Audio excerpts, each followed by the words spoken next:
officers to hold her. She cannot go upstairs and see you and see your dad because she's not a good person. She will do something spiritually to hinder your plans. So I began telling the officers, hold Josephine. Do not let her come upstairs while I'm coming upstairs. She needs to stay downstairs. She was shocked. She was like, no, I'm going upstairs. I'm coming up with you guys. The police officers were like, no, you are staying down here while we go upstairs. No. If Naya says you are not going, she has the right. If Naya has the right to say you are not going, get her key. Can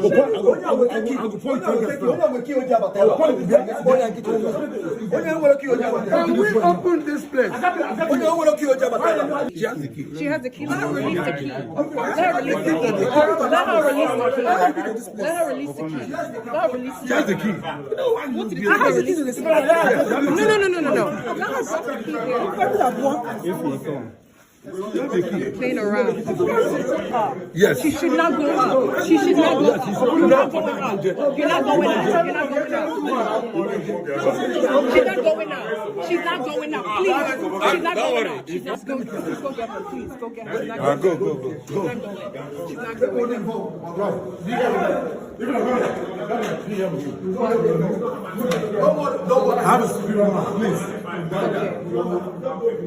So she finally opened the gate, but then the police and the youths basically held her in a corner and told her she cannot go upstairs.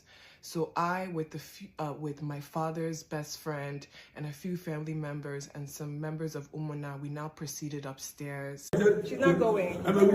She's not going. You lead her, please. Uncle Emeka. No, it's okay. It's okay. Don't allow her to let her deal with you. Biggie, let her deal with you. Yes. All the way up. Oh, Yeah.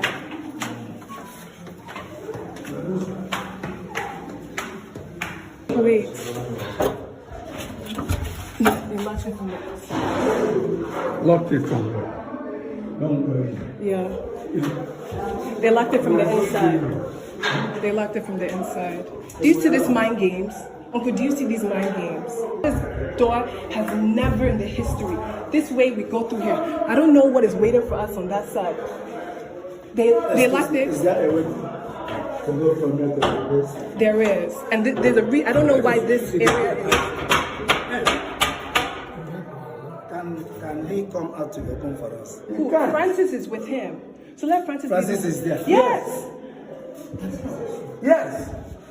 But as we're walking upstairs into the third floor, which is where I found my dad, I noticed that it was locked and that surprisingly there was a door that was open. The Holy Spirit said, do not go through that door. There's a reason why that particular door is still open. It is a trap. They've laid a trap for you. If you go there, you will die.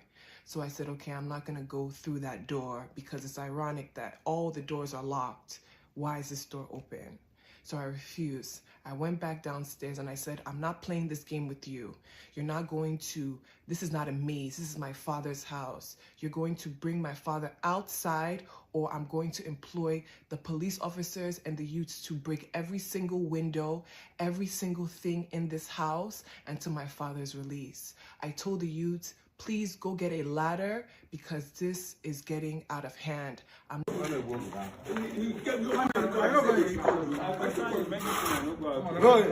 I'm here. No, to be honest, this story is just, I don't understand. How can someone be this wicked? How is this possible? Now they have to use ladder now. How can somebody be this wicked? Nigeria was now from America. It started, not from village. Oh, he started from America with who? With the brother to this man. You go here and I reach at 19, I'll be 20. I have all of them here. We might not be able to play. To be honest, I really wanted also to finish this thing, but it will take a long time. Jesus, this thing shocked me. I'm not going to be searching through every corner of this house looking for my dad. It's not going to work that way. So the police officers, Umuna, the villagers were all screaming at my aunt, if Peter's in this house, why are you not showing us, telling us where he is? Who is Peter with? My aunt now said, oh, he's with Francis, the other uncle that, you know, was physically abusing and attacking me. They said, okay, tell Francis to open the door where he is. She's making all these random calls, telling someone on the phone, okay, open the door, I'm coming. The police officers are like, you are not going anywhere. You are staying right here. So at that point in time, I was telling the youths that they need to hold my aunt because I'm going to try again to go up. Yes, Mother Iris Finance, you are very right. That's what I wanted to do. I wanted to keep it in Saturday or Sunday. You're right, but yeah, you're right though. Stairs and see if the other doors to my father's house, my father's rooms are now open. As I proceeded to go upstairs, I now found my uncle, Francis, on the second floor landing, basically pleading with Umuna.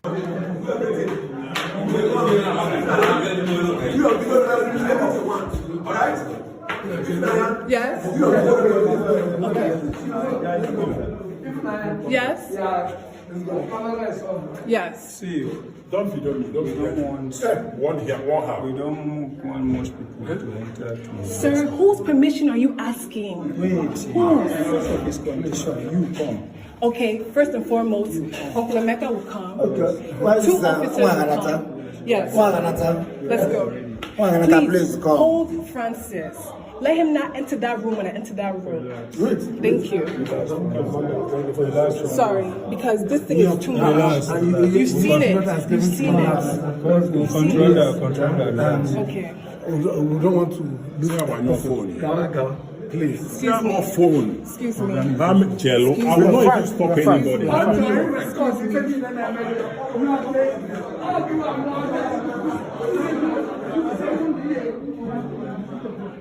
Daddy? Cool. So when I got into the room, I really wanted to make sure and check that my dad was okay. And secondly, to make sure that my dad received me well. I know the Holy Spirit said that the juju was dissolved. However, I just wanted to make sure that since him and I were alone, that I was able to talk to him if need be. I asked him again a series of questions. The most important were, Dad, do you love me? And he said yes. I said, Dad, do you want to come to America? And he said yes. And I felt like that was him declaring so much in that yes. To break free from that captivity that he had to endure for all that time. So once he said yes, the Holy Spirit was like, we move. Let's go. So I asked a few members of the youth to come upstairs because my dad, as you can see in the previous videos, his legs were so weak and thin. I knew he couldn't be able to climb those steps by himself. When he finally reached the ground floor, I saw grown men crying. I'm gonna post that video. Jesus. I'm gonna post it because it's the true summation of God's love, God's protection, God's glory, God's victory, God's word, that he can never fail. He can't fail. And when God puts something in your heart, he will see you through. I just want to say that this video could be considered disturbing for others, but for me and my dad and my family, it's the biggest testimony. So I just wanted to give that disclaimer before I post the video in this video that, you know, it's a little disturbing. If you can focus on his legs when he's getting into the car, you will see the muscular dystrophy and how much muscle he lost. given to based on the maltreatment of my uncle and my aunt. Thank you.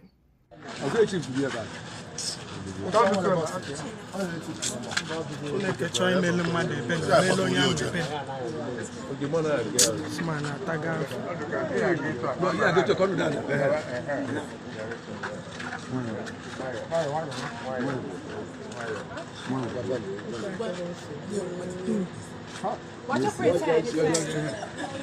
I'm here with you. Okay? Bend his head. Go to the back. I will. But let me just watch him safely enter the car.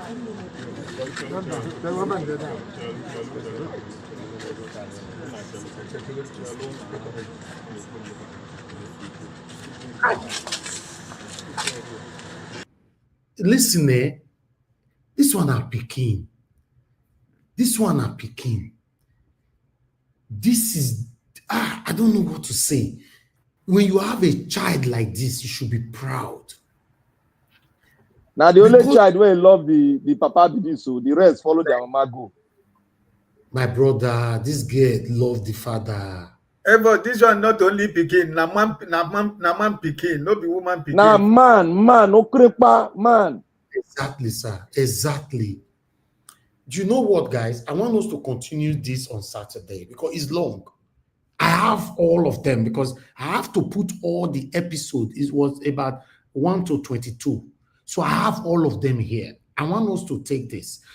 God, this is a very, very touching story. We can't finish it. If I have to play all this video today, the video itself will finish in the next 2 hours. Our submission will not cut it, so we can't finish all today. The thing long go. The entire USF. No, now Saturday we will continue again. On Saturday, yes, we'll just continue from where we stop here, where they were putting the father in the car. We'll continue from there. It's something. Oh my God. Let me stop it right here, guys. We've watched 56 minutes of it. So we'll continue exactly this spot we are saying. We are continuing from it on Saturday. Join us on time. That's what we're going to continue with. I want to hear from people, man. This is pathetic. Very, very pathetic. Nevertheless, I appreciate every one of you. Thank you very much for your time with us today, my people. And God bless you. Good morning, good afternoon, good evening to you all. For those of you that already clicked on the $sign, Kingston Geraki, thank you very much, sir. God bless you. I'm very, very grateful. Seven Girl Made, thank you very much, sir. I'm very, very grateful. God bless you for all that you do. Every one of you that's always there. Those of you that have liked, that have shared, thank you, my wonderful people. God bless you all. I'd like us to talk on this. And for those of you that want to join us, it's the best time for you to come in. We are not posting the link again. We posted that out already earlier on. And those of you that were calling in, this is the best time for you to call in now. Let me call Mother Deborah back because her call just ended right now. So that will take it from here. Mother Deborah, thank you very much, man. Good evening to you. Please talk to us. Thank you, Mother Deborah. Yeah. Good evening, Mr. Elvis. Thank you, ma'am. Please talk to us. Good evening to everyone. Yeah, I'm surprised that you've not watched this Ifunany story. I've watched it. No, I've been seeing part is what I've been seeing. So I couldn't follow up from the beginning to the end. Oh, I followed it up from the beginning to the end. It's a good thing that she put a lot of evidence, videos too. The girl is a very intelligent girl. She knows that if she had just told the story without putting this video evidence, a lot of people would doubt it. They would not believe. And because she put all these evidence, it was difficult for the family to lie because they were trying to twist the story. But unfortunately, they could not because the truth is out there. It's just so sad. But how many people can be lucky like this to have a child like this? Well, that's why we have to pray to God to have, even if it is one child that has wisdom, that is sensible, that wants to do the right thing. In every family, God will always raise one particular child that will go extra mile to do some things, and that's what she did, and she was quite wise. And what she did, you can imagine the kind of abuse, the kind of physical and torture. They put their own brother, and he's the eldest child, all because of money. So if they could treat their own brother like that, can imagine how much more an outsider. This is just a reflection of the Nigerian society, the extent at which they can go because of money. And all of this, they are doing it because of the money demand. The man was getting a lot of pension. So that's it's all about the money. No, but my question is, why must they have to beg for them to open the door to seize her father? I think it's because they don't want her to take. It was like they have a plan that they are all. I think if you now listen to the other episodes, you will see that they are all in it together. The brother in the US and all the other. We are getting there. On Saturday, we'll be playing all of them. No politics at all Saturday. I will start with this. We'll just take it from there. Because of the money. If they were all doing it, I think they don't want the girl to see him so that she will not take him away. So that she will not be able to take him away to America. So they will not lose control of the money that they are getting. Oh, God. It's such a sad story. But anyway. There are lessons. Thank you, man. A man. lot of lessons to learn. A lot, especially those of us that live abroad. Yes. Yeah, you have to make. You see, the moment you leave Nigeria, you think people in Nigeria, they never see you the same. They see you as somebody they can. They don't have human feelings for us. I've said this so many times on this platform. No. Even me myself, I've noticed it. They will only call you when they need something from you. Exactly. When they don't need something from you, they don't care about your own welfare. It's only they see you as a means to their end, to an end. Sadly, that is what it is. You know, they will expect you to be the one to check on them. They will expect you to be the one to do everything. But then that genuine care for you is not there.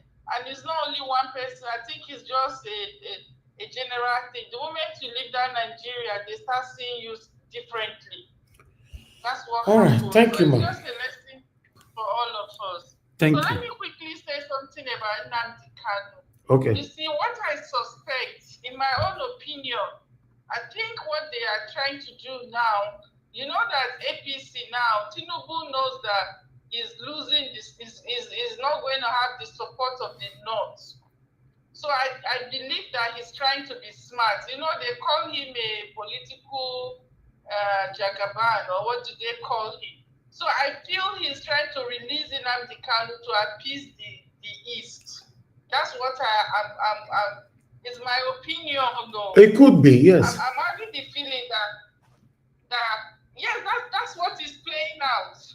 It could be. That's what is playing out, because it's obvious that he's falling out with the North, and he doesn't want to lose this. So if he keeps Nnamdi Kanu there before 2027, he's obviously going to lose. He knows he's not going to have support of the East. Exactly. So now he's trying to cater for the probably the Eastern people, so that if he releases him, they will not see him as a good person, and then the Eastern political people will use that as a campaign bid to say at least this Nnamdi Kanu. Thank you, ma'am. Support. To me, that is what I see they are playing at. All right. Tinubu will want to use that as a political bid. Okay. In order to get Let's move on. Of the Eastern people. Thank you, ma'am. Then regarding Senator Natasha, I'm happy that she got all the support that she needs. You know, that's the most important thing. I'm happy that she wasn't abandoned, that she actually got the people were there for her, and that is what is very important, you know. So that's all I have to say. Thank you very much, Madam Deborah. Mr. Thank you, ma'am. Thank you so much. I appreciate you. Thank you, ma'am. All right. God, this story, Light is saying that Elvis, we pray that Jagaban story, it will not give us a bonga story on Saturday. It may not come like say we can sideline the continuation of this particular story. Yes, you are right. But don't worry, regardless of the story, except say he resigned, say Tinubu resign. I go say he resigned on Saturday, or Akpabio have been sentenced to prison. And I go make us not talk about this story. Without stories like that, don't worry, we'll continue this story on Saturday. Certainly, by God's grace, we'll continue from where we stop, and we can properly deliberate on it. Thank you very much, everyone, right there. But let me quickly listen to my people on the panel. Black Panther, it's good to have you on the show, my brother, as usual. Please talk to us. You have 15 minutes. Thank you, Nigeria Watch. May God bless you. Mommy Thank you, Diasporas, thank you so much. More grace, and may you live long for us so that you enjoy what everything you sow, you will enjoy it in Jesus' mighty name. And to everyone that is on set today, may God's grace be upon everyone in Jesus' mighty name. I will start from this lady because Nigeria issue, with the whole bricks more go enter thought two, go enter gear 5, then move on. This matter, this issue. Exactly, my brother. This issue, this girl, Ifunany, now God sent child. She is there for a purpose. In every family, there's always like what our madam talk, like they are called in. There's always one child where God will separate from all of them. It will be like say that child there. Some people because this one are your papa born him. Exactly. And God now separate this girl because this girl Jesus. This girl come like he get different face where they come. He come, she was emotional, as she was still emotional, she was holding on, and she believed in God. Then this girl is so that in fact I no go die. Despite say, the first time she saw her father when she went into that room, her father was the beard covered in face, in fingernail long. She said it. Fingernail long. Then the second time when they want to go see the father, when police follow him, other people, they carry the father escape, run. Because if they see him in that format where that guy talk, that means that guy is true. That guy talk not true. Because the Olowu of the chief of the village don't send in people when they go see him. The man still refuse them from see because they kidnap the father, come out, go clean him up. Now the third time when they come, now they see the father. Well, the first time, father was on the bed floor. She said it. The second time, they put him on top foam for bed floor. Person will get that mighty 3-story building, gigantic building. And this is this thing that happened. I pray every one of us watch it to the end. There was one particular page that made me so happy. So happy because the seed where they sow, they reap am. This one not be instantaneously after the end of the one of them reap am. And I believe the second one said go reap am. There is nothing that you will do upon this earth that is evil, that you will not repeat in one way or the other. And there's another part of the story to the father himself in the US. I want everybody to, when we finish this thing, I will explain that part of the US because there's a game there. It was tactical, but the thing robbed him. He robbed the man back. He robbed the father back. But that was a great mistake. But I can see from where the father come, why he do that. I can reason with the father. Because he was scared, somehow scared. And the alibi in this case was this father's brother that he brought into the US. That was the eye of Lucifer that was monitoring the father. At the end of this case, if you enjoyed it, I won't explain that part because it's very interesting. When it gets to the other side, you will see the picture. This thing will serve as an eye-opener to many of us. Especially, there's one fundamental mistake the man did. He go build, he don't go buy land. He go build house for family land. That is where the disadvantage take the man over. They persuaded the man to do that. And when the man came, they locked him down and used his money to build another house of their own in the same compound in that village. They were feeding on the father's money, $5,000 that he received every month from Social Security and the pension scheme. He partake of in the US. $5,000 that the man has worked with the government, and he hold a very high position in government in the US. That was why he can earn as big as $5,000.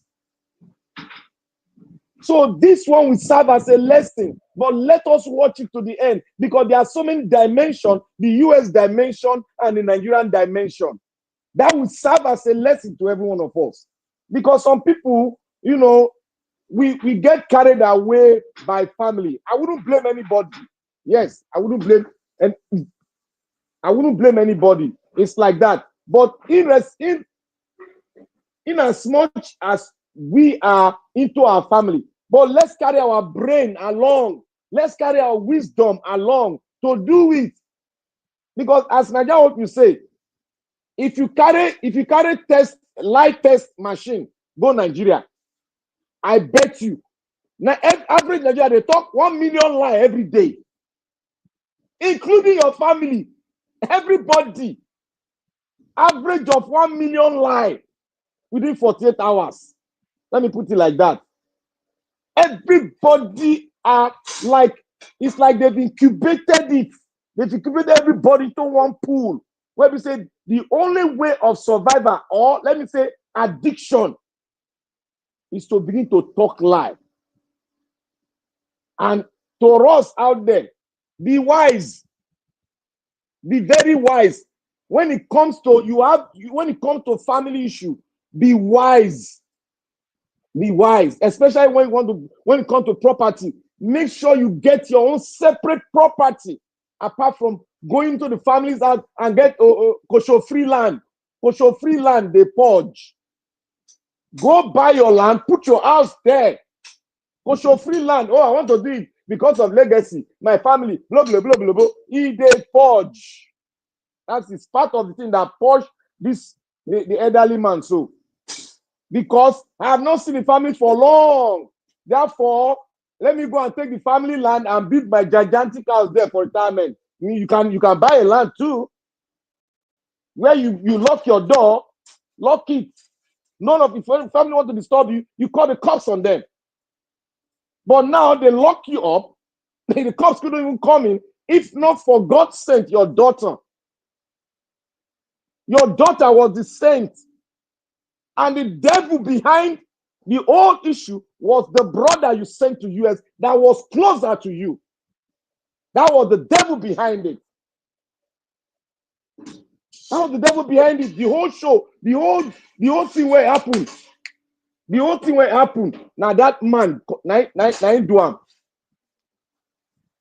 Because this was evil. When I listened to the whole show, I finished it. Tears rolled out of my eyes. But I will hold it until Saturday so that we'll analyze it very well. I want to talk on Natasha. Natasha, my mama, God will bless you. Any plan they have against you, you always fail. And I want to take it to every one of us, Nigerians out there. I have gone deep into it. All what is happening are distraction. They've planned it and it is distraction.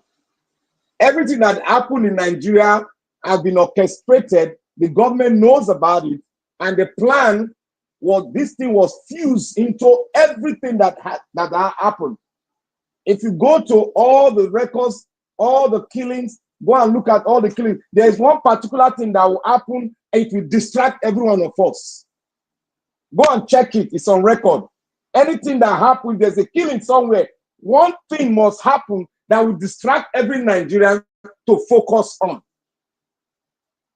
The Nigerian government, they've so mastermind this and they are doing it all the time. How can you take a present lawmaker that was suspended who brought an issue to you? Now they are saying, oh, they should serve her, they should put her into jail. And the federal government is standing on behalf of the Senate president that was accused of doing things. And the woman, the woman that accused, the senator that accused him was standing at ground. That her life was at risk. That these people planned to bring her down. And you said the person that they are planning to bring down, you said he should be remanded in custody. Does that not tell you that this thing, they know that they will lose the case? This case is already lost. But they are trying to, to stretch the case to distract us. Because at the end of it all, they will do what is called president will come in and settle the case. If you will see now, they will settle this case. Because the Senate president will definitely lose this case in court. It's not a case where you can maneuver. The woman has his own fact. It's right there. So what they are doing, they are trying to distract us. They know what's going on. Look at Kanu's case now. We said it here, that the Supreme Court of the land has said this man should go free. And you come back again, you want to try him, and the man that said, he said, you cannot try me. Even the judge in charge of the case, he said, you cannot try me because I've been acquitted of this case. You are trying me on. What else are you going to bring forward? We said it here, that Kanu has been made free, but the government is just holding something. The time will come, like what Brother Jonathan said. He said they will put a leverage on him or put something on him to actualize, to look at the president. Oh, the president is good. McDonald's is good.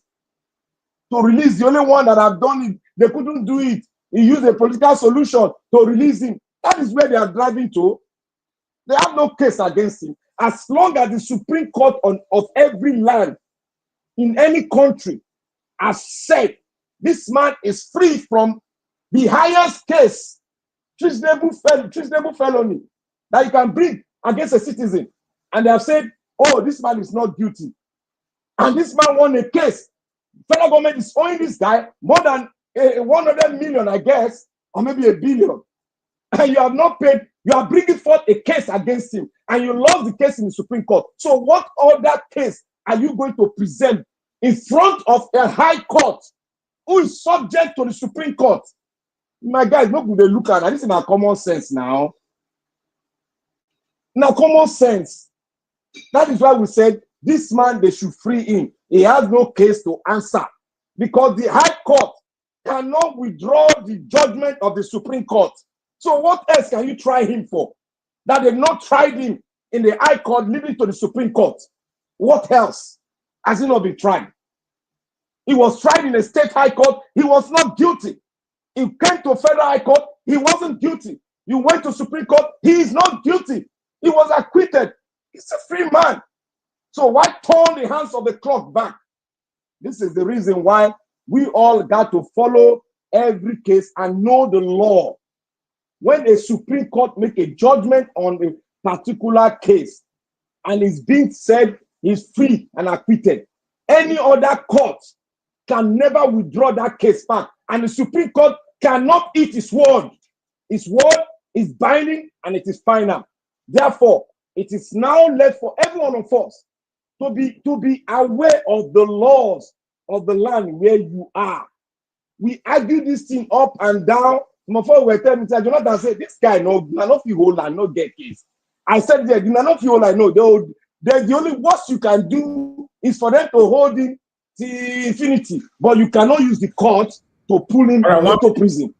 So, my brother and sister, Kanu, by the grace of Almighty God, will be free and is not going to sign any paper like what the rest did. He's not going to sign any paper.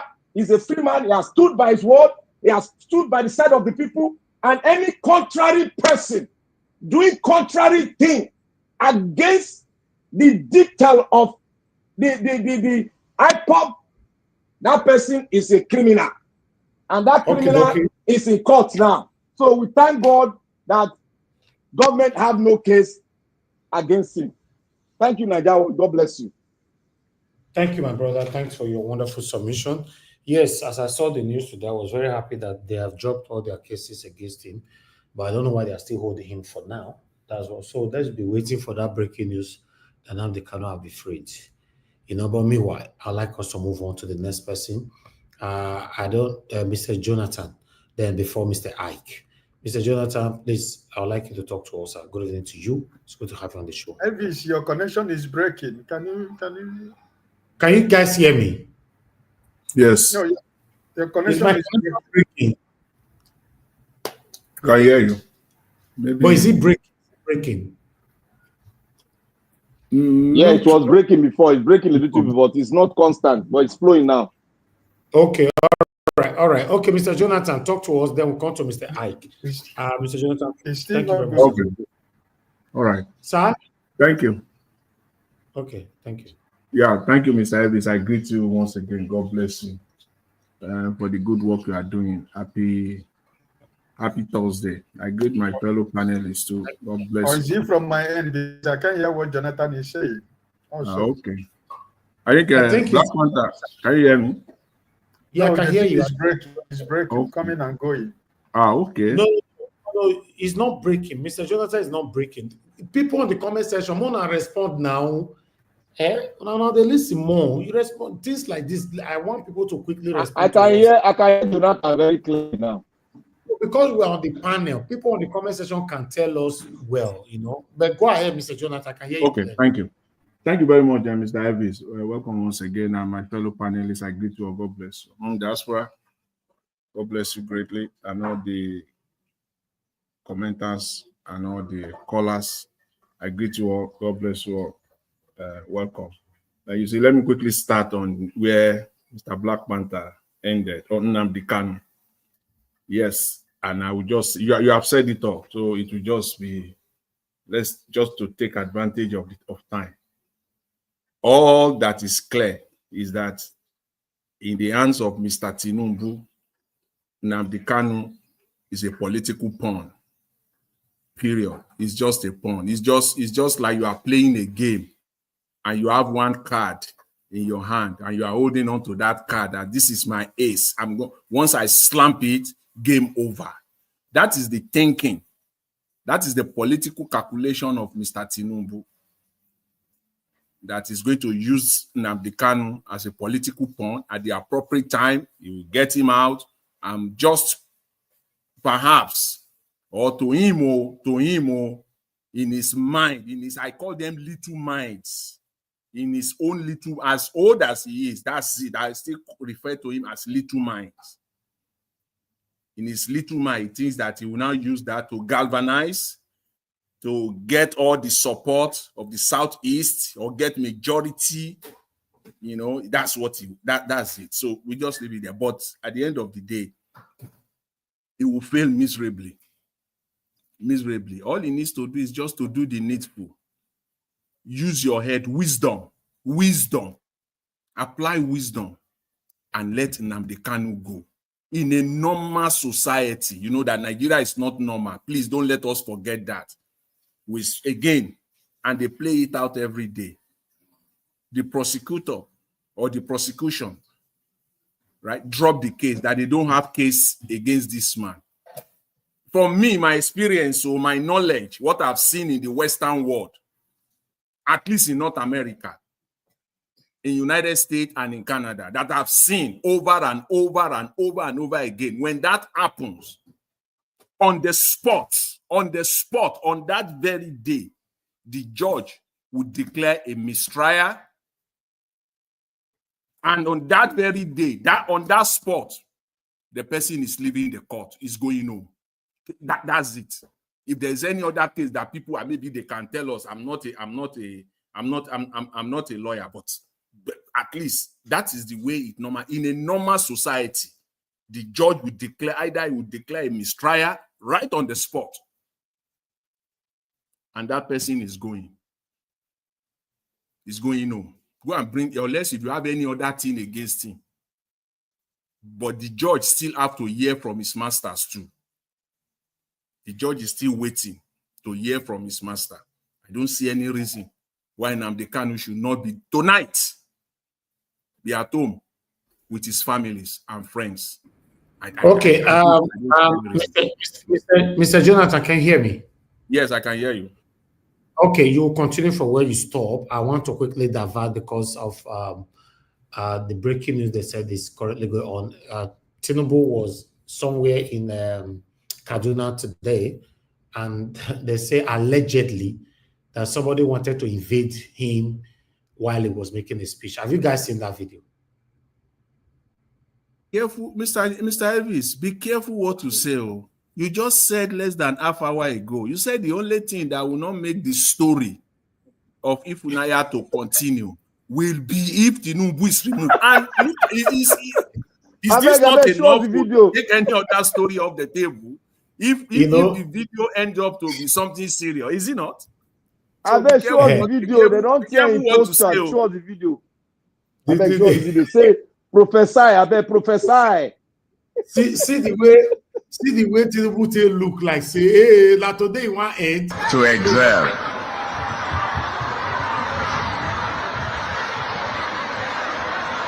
To excel.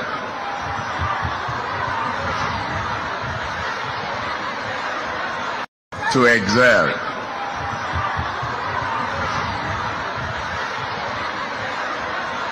To excel.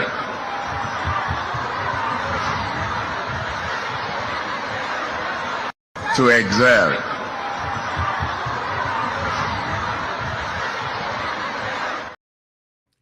By people, not be smart, Tinubu. Tinubu no go not again. They say one bros, one your raw etaram directly. The guy not do well, but just pretend like he not do well. The guy not do well. He not do well. What did they do? An American president for this? They carry shoe. The guy carry shoe now. They carry shoe. Yeah, you remember now. Yes, they carry shoe.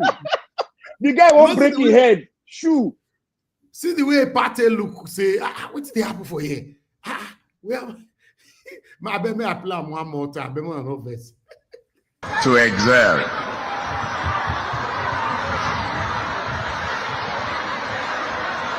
To excel.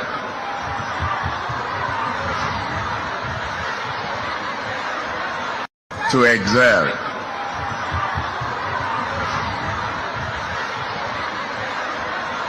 To excel. They will wrestle that guy down. They will wrestle him down. Security tight. See the way they take. Nigeria watch. You know tight anything. You know tight. Now people we not just we not get the thing. That's all. You know tight. They not cover American security for Middle East. The guy na pressman, he sit down for in front. Now shoe you remove, they remove the shoe they see him. Up for face to face. Now George Bush just bend the head. Now he miss the head. He dodged that boot, that shoe. Yeah. Hi. You see what he do, live a good life and treat the people well and say no. See how I partner they have fear. The election. Nigeria, you know happy. You know they happy. This is not a sign of the election. Election never come, they don't stone you. 2027, how do they want to survive this man? They may go do campaign there now. My God. Mr. Jonathan, go ahead. Talk to us. I'm going to have a topic. See, thank you. You know, it's just, you know, it's coming. In fact, I only three of una there, Black Panther, Mr. Jonathan, and Tunaja. Maybe we all talk within us. So instead of calling each person. Tunaja, are you there? Can you hear me, sir? Yeah, I'm here. Greetings, Nigeria Watch. Yeah. Thank you, my brother. Let's talk within ourselves, you know, so that we'll just enjoy the show for the next 1 hour so that we can round up. Thank you. Yeah. Thank you, sir. You know, okay. You see, yeah, that's as far as Nnamdi Kanu is concerned, Nigeria is just coming up. We're seeing it now. It's just, just get ready. You see, they lack wisdom. It's just as simple as that. They lack wisdom. And it is not me saying it. It's not me saying it. And I will say this up front. I'm a Christian. I'm a Christian. And I believe in the word of God. I live by it. And I believe that if you don't do it, you don't live by it, it is at your own peril. Everything that we do, we must be guided by God. Must be the center of everything that we do, which is what we are lacking. Let's put all this education, let's put it aside first of all. Let's get to the real meat. God must always be at the center of everything that we do. And wisdom is the principal thing. Get understanding. Wisdom is the center. Which is what we lack in that country. The leaders of that country lack wisdom. How do I measure it? How do I know that they lack wisdom? I use the word of God as my guide. Apart from physical things, their actions, inactions, policies, their lack of compassion and empathy, their evil, their wickedness. Apart from all of that, which are physical, which are all visible to the ordinary eye to see, the word of God said so. Wisdom is the principal thing. They don't have wisdom. Which is, you see, that's the story of that girl. You cannot separate it from what is happening in our country. You can't. The type of government that a country, a nation has at any material time is a reflection of the people of that country. It's a reflection of their thought process. It's a reflection of who they are to a very large extent. Yes. She said something for me, which is the keynote, the highlight of everything. That lady, she said something. She said, when you do evil, you lost common sense. Yes. Wow. I said, wow. Apparently, I've watched my wife some few days ago. I was sitting in my study. My wife was right opposite me. I was just enjoying myself. My wife had her phone on her hand, and my wife was crying. And I raised my head. I said, what is happening to you? Why are you crying? It is this story that you presented. I said, what is it that is making you to cry? Because she's been on her phone for about 15, 20 minutes or thereabout. And I noticed my wife was crying. It is this story. And she made me to watch about it. And I sat down and I watched this thing for about 30, 35 minutes thereabout to get a glimpse of it. That is I just juxtapose it with our nation. There is no wisdom. Because evil, where there is evil and wickedness, common sense disappears. You can't get common sense. Evil choke common sense and wisdom. She's a lady full of faith and wisdom. That is why, some people, they will have boys and they will be crying. They don't have boys. They have girls and they will be crying. See, I don't joke with my daughters, so I don't joke with them. If you have a daughter, in fact, it's what the best gift you could ever have in life. You can be rest assured. If you have 2, 3 daughters, you can be rest assured that one of them will not fail you at the nick of it. When the chips are down, one of them will rise up for you. This is it. This is all your investment on your daughters. Tell my daughters, there's no investment that is too much to put on your daughter. No investment on this earth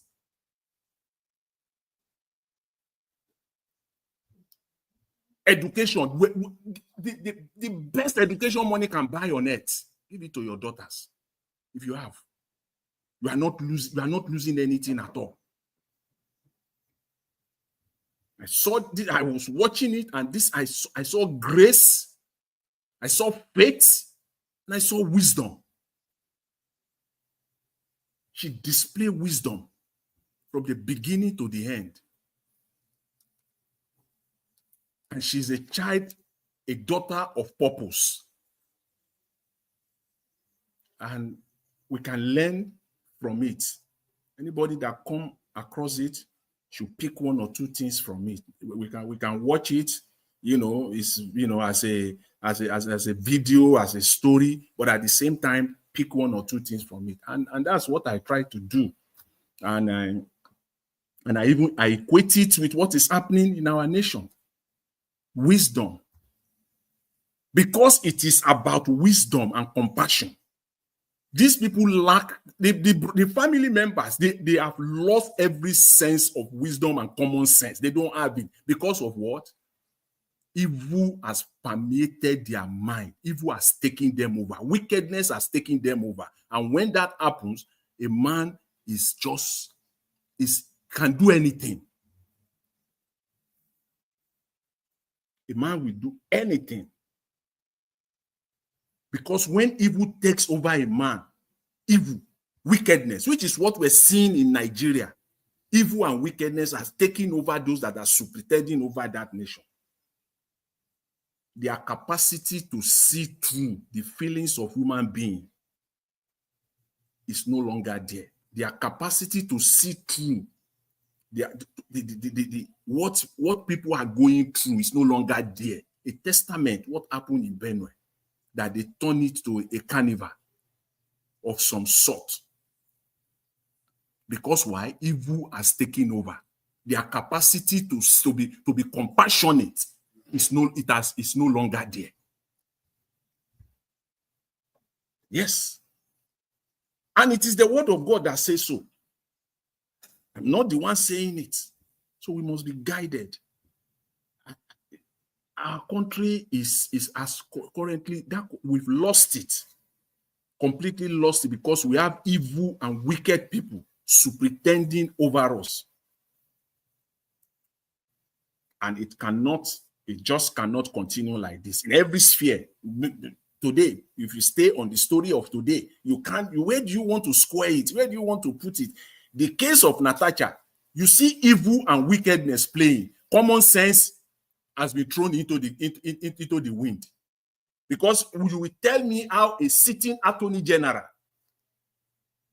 will leave every other pertinent issues that is facing the land, that the nation is confronted with the power of that office that he has, that the only case he will pick up, one of the cases that he will pick up and be spending taxpayers' money on, is the case of Natasha. On behalf, two individuals, you might as well go and start defending every Nigerian that have defamation cases. Go and spend the federal government money on them, because they are equally citizens as well. Every citizen has equal rights. So go and spend the federal government money to defend every citizen of Nigeria that are facing defamation issues or cases. Why this one? Wisdom has been lost because of wickedness. How? What on earth? Even the judge, even the judge that granted bail, I don't know whether it's he or she, but the name is kind of a unisex name, but he still hang or put 50 million naira on top of that bail. She can't even exercise that wisdom fully. I will say, okay, this is the well done. I can't even say well done to the judge. I can't say it. Okay, it is okay, but it's not right. It is not all right. It's just fear. What 50 million? She had 50 million with a surety of a property in Abuja, in that jurisdiction.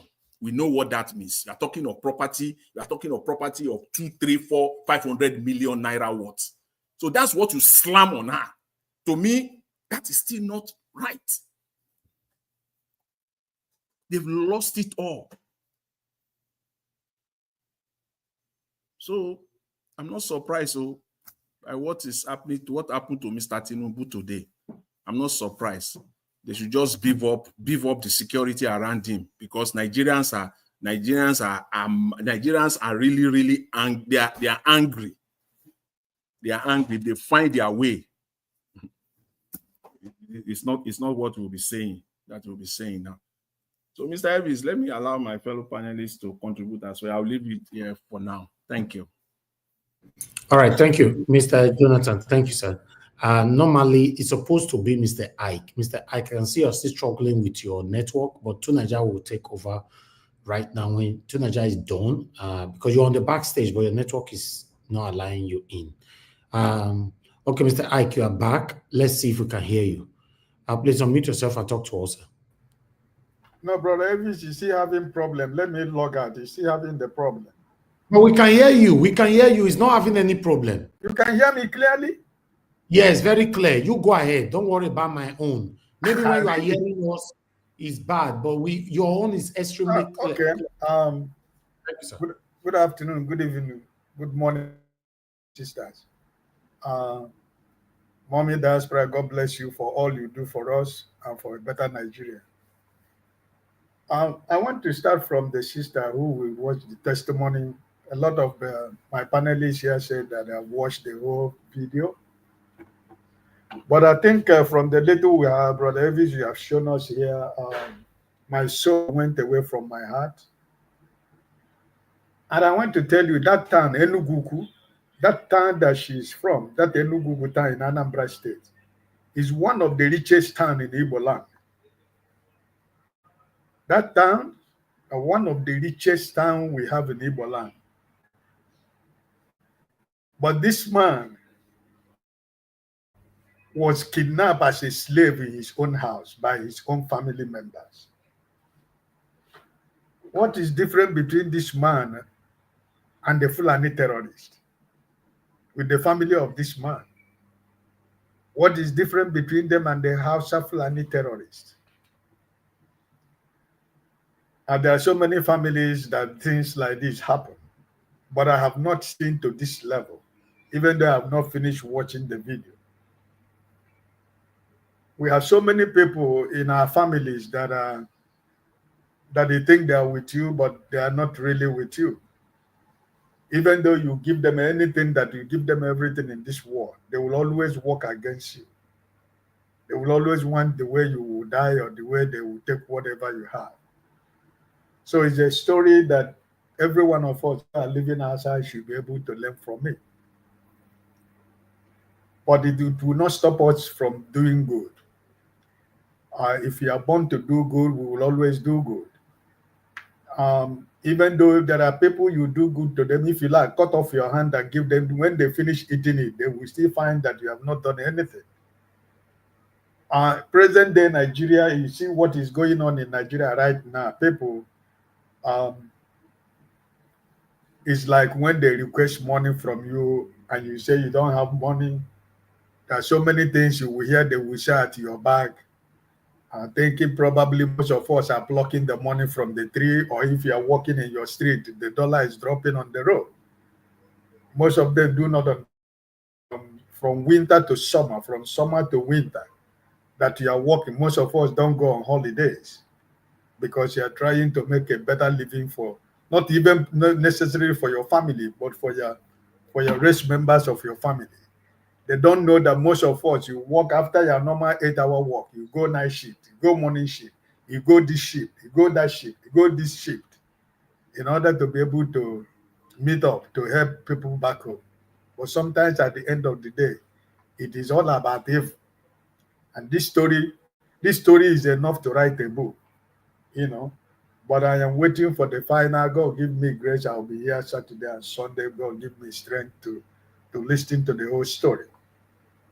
You know, because it already destroyed my heart today for other things that other videos you played. You know, this is this is unbearable. It's something that you don't wish for anybody. You can imagine what $5,000 is, brother Elvis. You are in Nigeria, what $5,000 is. But this family are collecting this money, and they kept this man as a slave in his own house. I believe that God is going to judge each and every one of them, those that are part of this. But I thank God for the daughter, because she is a lioness. There are so many, even some men who will run away. Some men will even run away with the situation. Not all men will stand. But this lady, this young woman, was able to stand. And from all her testimony is the grace of God and the wisdom that Brother Jonathan was talking about. Is the wisdom of understanding that she followed this particular issue through. She did not allow her emotions and her feelings to overwhelm her, so that whatever process that she has mapped out to make sure that this comes to an end, she never stepped out of that plan. And I just want to thank God for her life, because this kind of people are they are not easy to find in a family. She's precious.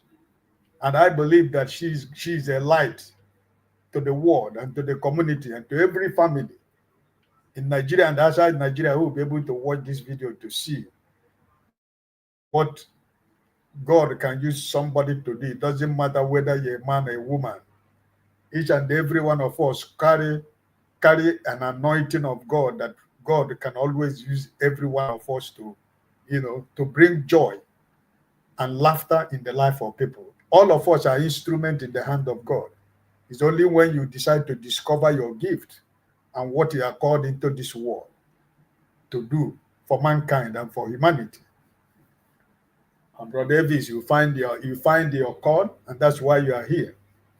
Since 2023. It is a call, it is a vision.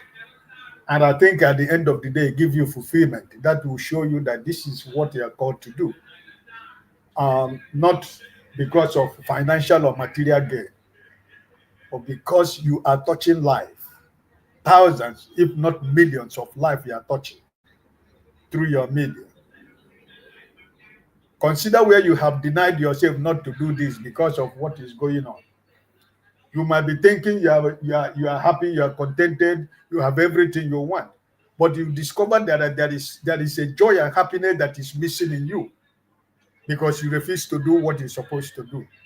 By making this platform available to expose what is going the rot in our society, not only in Nigeria but around the world, without playing any favoritism to anybody, without looking at the face of anybody, whether it's your brother or your sister or your friend. You say as you used to say it. You say as it is. And I say that God will continue to bless you because you discovered your destiny, you discover your call, you discover your mission. A big amen to that, sir. Thank you very much. Amen. You discovered your vision in this world. And I want to tell you that what keeps you alive and the greatest joy you have after your family is because you discovered your call and your vision from God. People think that being an instrument in the hands of God is only when you're a pastor, when you go to stand on the pulpit and preach the gospel. But we forgot that we preach gospel in everywhere. Our life is a gospel to people around us. We are the mirror of the world. When you take your bath, you go to your mirror to put your tie. That's what your life reflects. Your life is a reflection of who you are, and the people around you will always see through you, positively or negatively.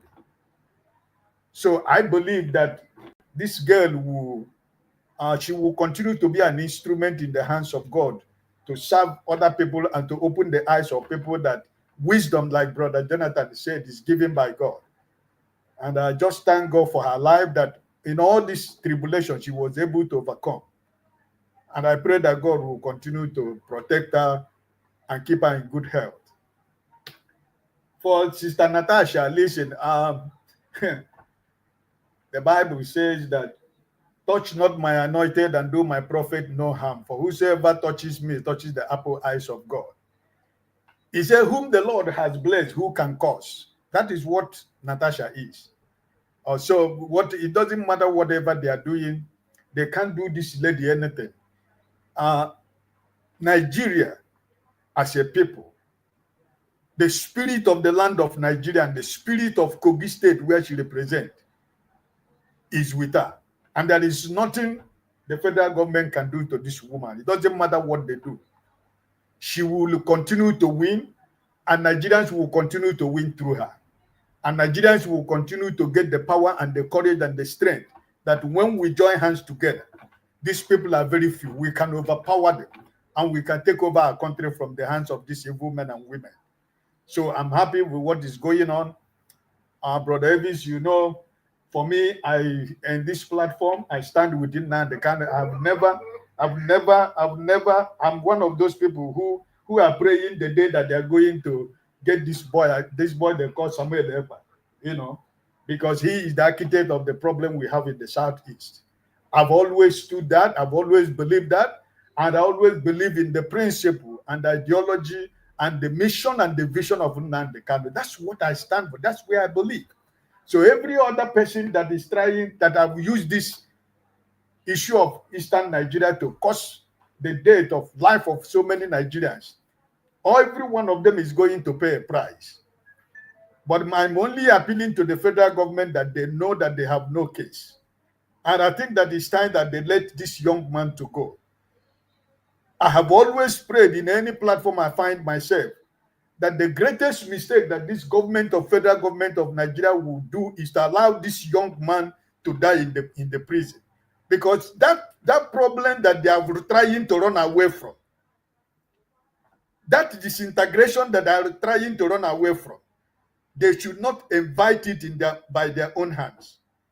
So I believe that the best thing that they have to do is allow this young man to go because he has no case. I don't know why they're still keeping him, but I just pray that Nnamdi Kanu come out of that place alive. But Elvis, remember, it's not only that we are praying that this young man come out. I've always said in anywhere, people that are holding Nnamdi Kanu are the eastern governors of Nigeria. The political leaders in the southeast are the people that are making the release of Nnamdi Kanu impossible. Because they know that the day Nnamdi Kanu should come out of the doors of the prison and stand that he's a free man, they know that their political stronghold of the southeast is gone forever. And because of this, people like Hope Uzodinjo, people like Umahi, people like Soludo, these are the people, Oju Zokalu, these are the people, Okorocha, these are the people, Atoeze, these are the people, and also these so-called influencers who are throwing money on the social media. If you talk, they say because you are jealous of their money. They are part of the problem we have in the southeast. So it's not only that the federal government is holding in Nnamdi Kanu, but the political leaders in the southeast, the people that are benefiting for his incarceration, they are the main people that are causing why this young man is still there.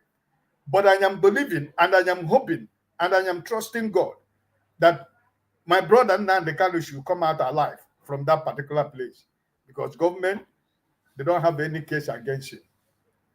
I want to thank the Totiv of Benue. He spoke. And other traditional rulers like Totiv and Oba of Benin, if we can get traditional rulers like Totiv and the Oba of Benin around Nigeria, I believe one of the things that are happening in this country would have stopped. But you see, traditional rulers in Nigeria has become politicians. In the Southeast, do we have traditional rulers anymore? They are the people that the governors will go and buy and sew Isiagu uniform for them and give them red cap. You know, if we are living in a sane society, what will an Igbo person think about of giving this man from Bodilon and the wife a traditional title in Igbo land? It's because we don't have traditional rulers anymore. We don't have traditional institutions anymore. All of them have become instruments in the pockets of politicians in the Southeast. Traditional rulers have forgotten their traditional work and the institution of their tradition, what they are supposed to do. They have no respect anymore. And that is why you see what is going on in the Southeast. Tell me, who is the traditional ruler from the Southeast that stands boldly to speak on behalf of the people in the Southeast, if not Sometimes to be of furniture. Outside to be of furniture, who else? Because all of them have become politicians. You know, so it's a very sad situation. But I thank the third team for what he said. But I am speaking to the people of Benue State. The members of the House of Assembly in Benue State, I think it is time that this man is impeached, that your governor, because this man is shameless, he's clueless. This man, I don't even know how he became a governor. And the secretary to the federal government from Benue State, I think it's time for him to resign because he's a disgrace to humanity. All the whole political leaders who are members of this APC group that are from Benue State, if you have conscience, it's time for you to throw in the towel and go to make sure that there is peace in Benue State. But what do I know? They are only fighting for their pocket. But everybody that has organized those children to put them in the red in order to make drama with this man who came to Benue State yesterday, I believe that the law of karma is going to visit each and every one of them for exposing the children on that kind of heavy rain. These are families that are mourning their loss of their people. These are people who are mourning some families, doctors, lawyers, engineers, scientists. Everything has been taken away. Some families have been wiped away. Generations of family have been wiped away. DNA of family has been destroyed. But what did the governor find? Is only to go and hire people and turn mourning into dancing. But I thank our principal what he said. What more can I say? Do I know more than what my principal has said? So, but I think that what is going on, they can speak grammar. Insecurity in Nigeria, they have lost the country. The country we don't have a country anymore. All this grammar that he speaks, he is only speaking grammar. At the end of the day, nobody has paid the price. Nobody has resigned. Nobody has been fired. Nobody has been arrested. But everything is all about story. So I leave it there. God bless you, my brother. All right, Mr. Ike, thank you very much, sir, for that submission, and thanks for your kind words always about our work here. God bless you, sir. I really do appreciate that. Thank you. Okay, to Nigeria, we have just Emeka in the back. Please, yes, I want to make a retraction, please. When I made my submission earlier, I said Nnamdi Kanu, the federal government dropped the case against Nnamdi Kanu, or charges against. I don't think that is the true story. So typically, if that is it, normally the judge would dismiss the case, or in mistrial, Nnamdi Kanu leaves the court going on. But I don't think that is the case. I think what happened is that the federal government, the prosecution have concluded their case as per the trial. So it is now left for the other party now to counter it. So I think that is what happened. I just read the story on my phone now. So I think it's important to make that clarity. That is not what happened. The federal government is still on the case, but as far as the trial is concerned, they have finished calling their own witnesses, so they are done. So it is now left now for people to, for the other party to counter them with rebuttals and everything. And he has given them 14 days to do so. I think that is it, just to clarify, so that people get the clear, understanding of what is transpiring in the court as per the trial. Thank you. Okay, according to Sarah Reporter, they said Nigerian government closes case against Nnamdi Kanu, defense to file no case submission. Defense to file no case submission. What does that mean? Defense is Nnamdi Kanu now. Nnamdi Kanu will come and say everything that the prosecution, the Nigerian government have been talking about for the last 4 weeks is rubbish. Just to put it in a layman's term, that there's no case. It's all rubbish. That's what they have done for the last 4 weeks or 5 weeks now. Everything, all their witnesses and everything, the judge should throw it into the garbage, and that's a no case submission. That's what they are, and yeah, to file a no case commission within 14 days, based on what I've read. So Okay. I didn't read the story prior to this time. All right. Yeah. Thank No you. problem. Let me take this call quickly. Commander Deborah, 1 minute, please. 1 minute. Talk to us. Yeah, it's just a quick one. I said, Mr. F, it's like you prophesy on Tinubu. I said, if you see the anxiety on his face on that video, I said, it's like your prophecy is going to come to pass. So let's be hopeful. Please prophesy more. Because this one, I just feel like your prophecy is coming to pass. The shock on Tinubu's face. Thank you. You can see the fear on his face that something is coming to an end. Please always prophesy something. Hopefully your prophecy will come to pass. Yeah, that's all I wanted to say. Thank you, man. God bless you. Thank you, man. Yes, man. All right, to Niger, you have the floor. Please talk to us. Yeah, thank you, Niger. Was greetings to the panelists, the chat, and the viewers. Regarding the matter of Nnamdi Kanu, I've always thought that some of the ideas that he espoused has merit, and I've always thought that some of his actions also had to be held accountable, just like the current president too. The ideas that he had as a policy, student loans, removing fuel subsidies, which was not his own to remove anyway, and talking about recruiting more into the security forces. And apart from that, the only one I was against was floating the currency willy-nilly. So fundamentally, most of their policies seem sound. It's what they do with it. That's where you tend to see that a lot in Nigeria. It's a pattern of behavior. They will tell you this is what they want to do, but what they will go and do with it, it harms the people constantly. It always harms the people. When we talk about Simon Ekpa is just a more aggressive version of Nnamdi Kanu. It's not that different from Nnamdi Kanu. It's just a more aggressive version, which was very, very damaging. A lot of people lost their life because of their actions. Just like these bandits and terrorists that are going around just causing chaos in the country. I don't know how people, I think, was it Jonathan that was talking about wisdom? What is wisdom? Have we actually bothered to try to wonder what that truly is? Because it appears that our people try to act, at least from their point of view, to their understanding of what wisdom is. There is wisdom that you understand to be wisdom, but there is wisdom that is more objective, that is out there, that is more universal. Because we are all just one human beings, and we all can make only our own judgment based on our own knowledge.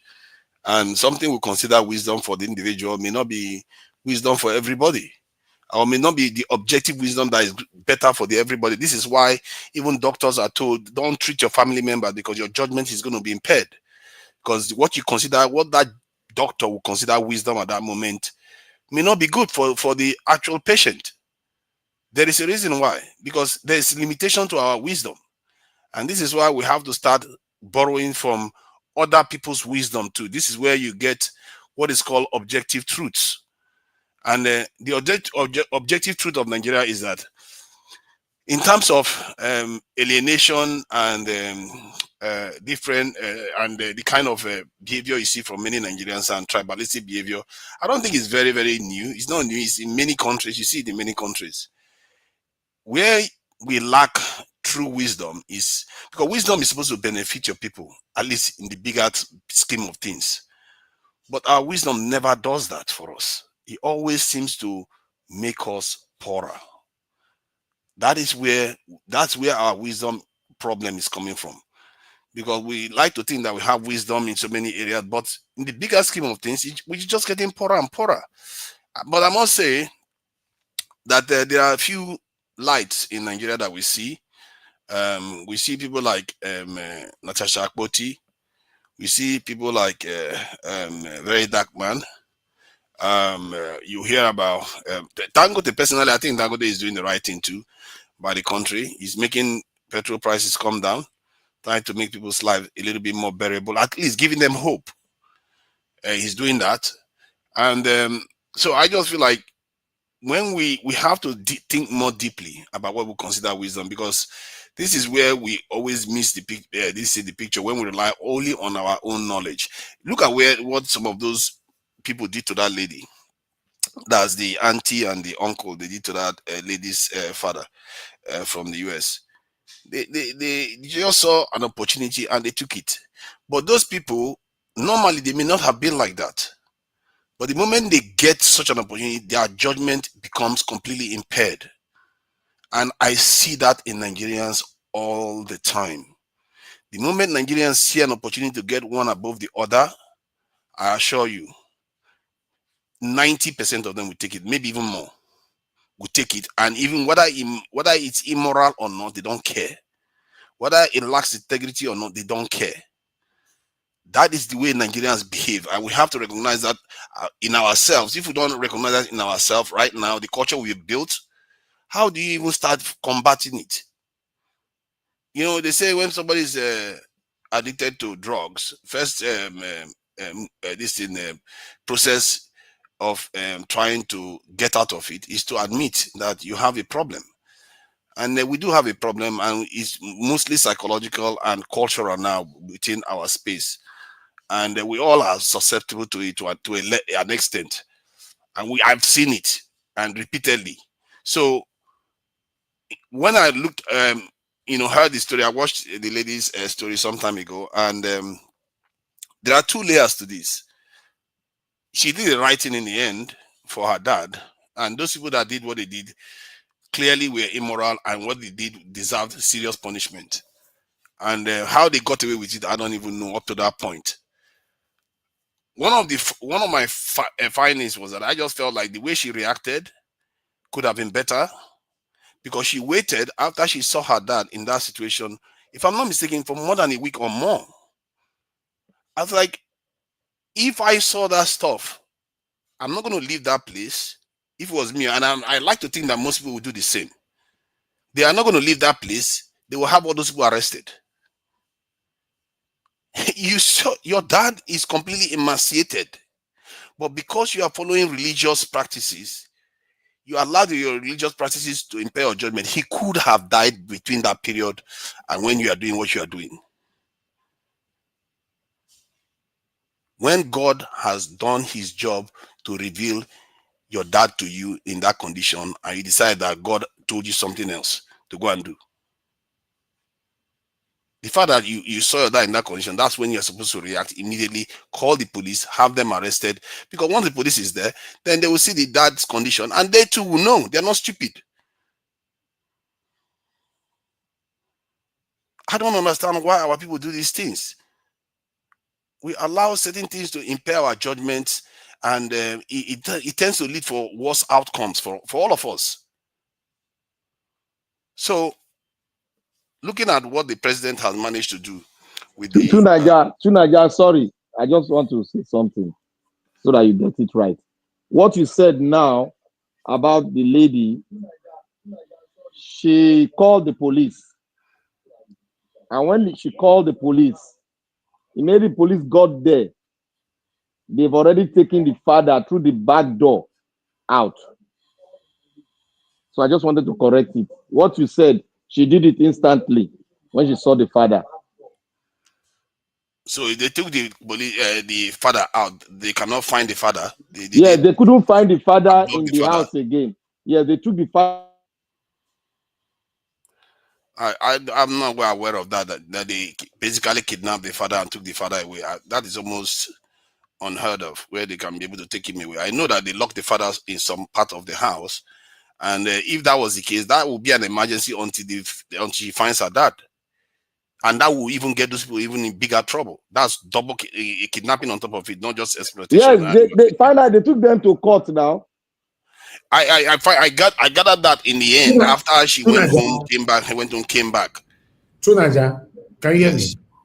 My Yeah, I can hear you. concern is that, is anybody arrested from these their satanic acts? Is anybody arrested? Yes. If you call the police and you are, I think they will listen to her. Now, most people that have money and capacity in Nigeria, they do listen to them. If you call the police, they will arrest those two immediately. And the police are not blind. When Police they see that, arrested. No, Tunaja, you didn't listen very well. Police arrested 2 of them. Then they now released the man and left the woman. It was the girl that went to bail the woman so that they can bring her to open the door. but it didn't. I gather that she left the man there, went home. She didn't do all these things in one day. She left the man there, saying she want to do it in her own time. There was the time she even said she didn't want to go past the door because she didn't know what it was, so she had to wait and go through the outside. There are too many judgments that she made based on religious or superstitious inclination, and that is what I'm trying to call out here. That most people, I would like to think, even Nigerians that we like to think that they are superstitious, if they see their father like that, immediately those uncles and aunties will start singing praises, because they will see that person, especially most men, really, I don't know why they say most men will run away. Most men will call police or will call, in short, if they can start fighting, the fight will start immediately. You don't treat somebody's family member like that.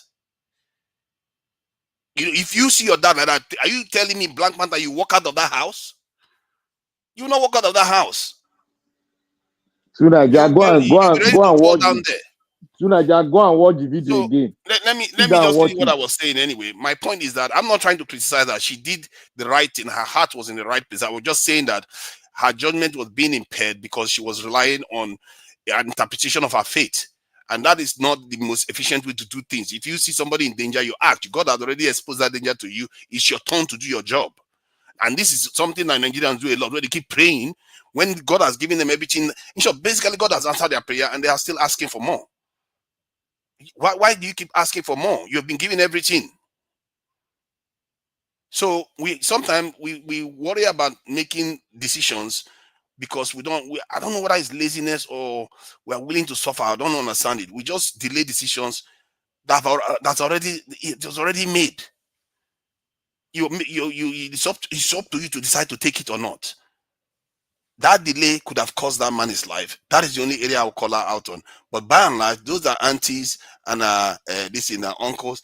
They are very, very horrible human beings that allowed greed to totally cloud their judgment to the point where they wanted to kill their own family member. What kind of... See, this thing we are talking about, we make it sound as if it's very like these people are especially evil. They are like many Nigerians.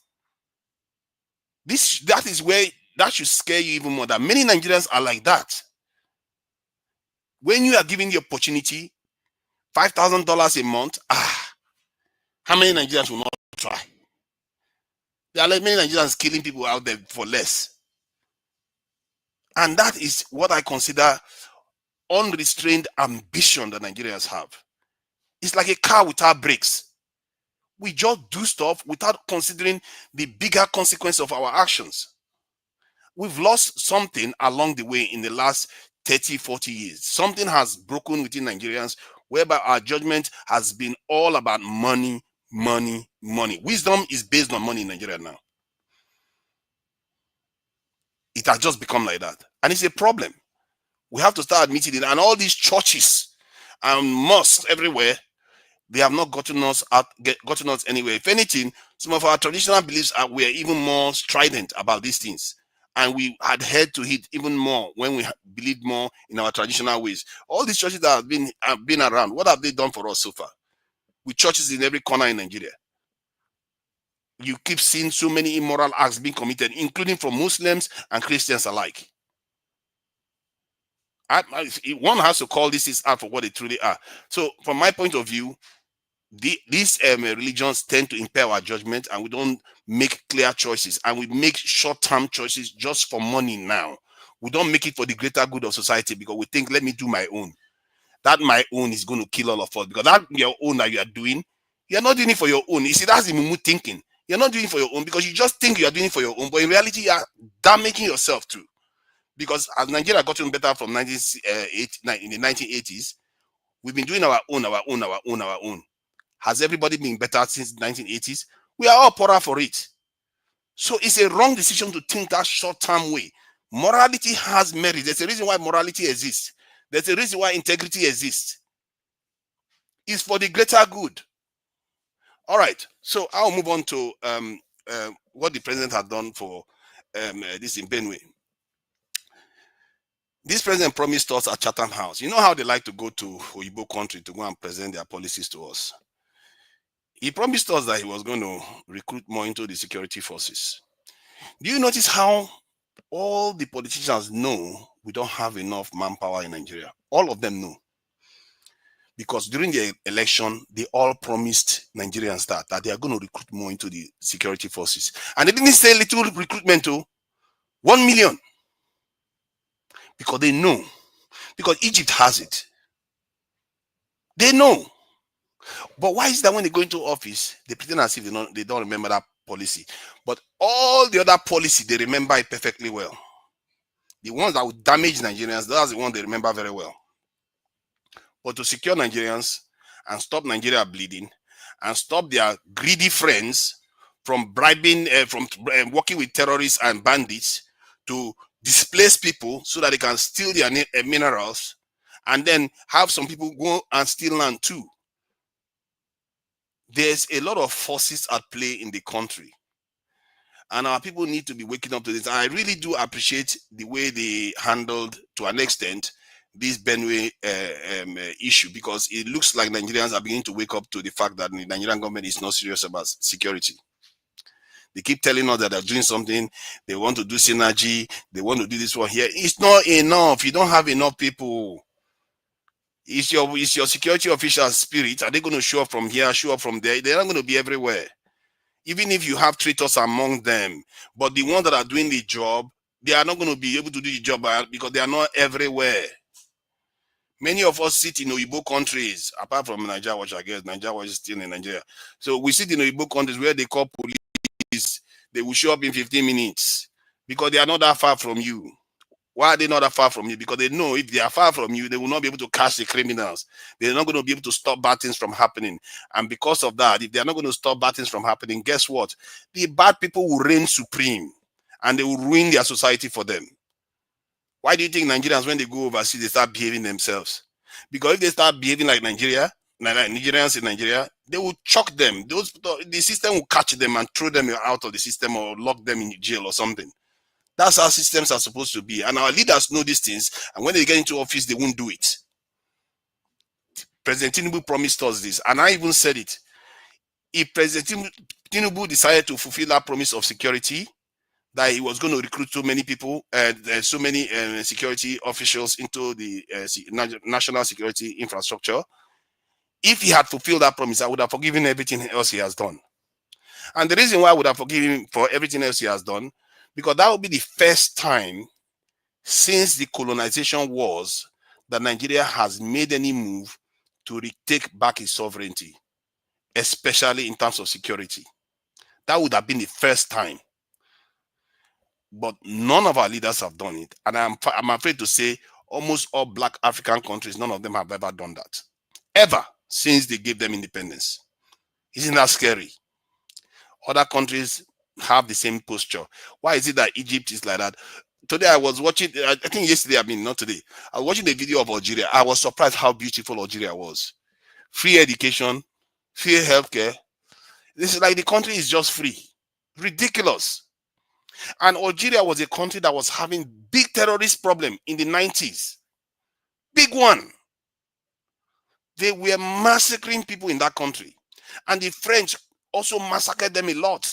Before the French left that country, they went through hell. Go and watch with the Maya's video and see what that man had, what the country is like now. Free healthcare up to university level. Now, I mean, free healthcare education up to university level that they are doing there. The country. Nigerians, can we come in now? And their security posture. Let me tell you their security posture.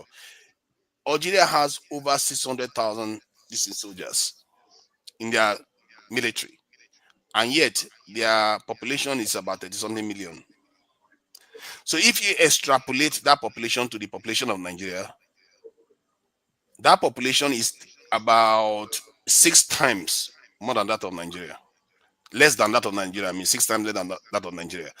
If you do that, if you extrapolate to Nigeria, Nigeria should be looking at about 600 and something thousand times 6.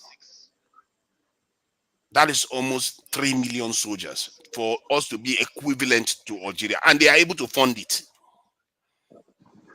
They're able to fund it, and their country is prospering to the point whereby they have free education, free healthcare. You can't believe how many things are free. Their university tuition fee is $1, and the government pays them to go to school on top of it. It's like how we used to live when Oga Ike was going to school. Naija, can I come in here? Yeah, you can come in. Yeah, thank you very much. You see, the issue of securing your city, I'm not talking about country now, securing your city, it's not about the population of your corps, it's about the efficiency of it. One, I live in a county that is bigger than Lagos in America. And the cost we have there compared to the population is not even near it.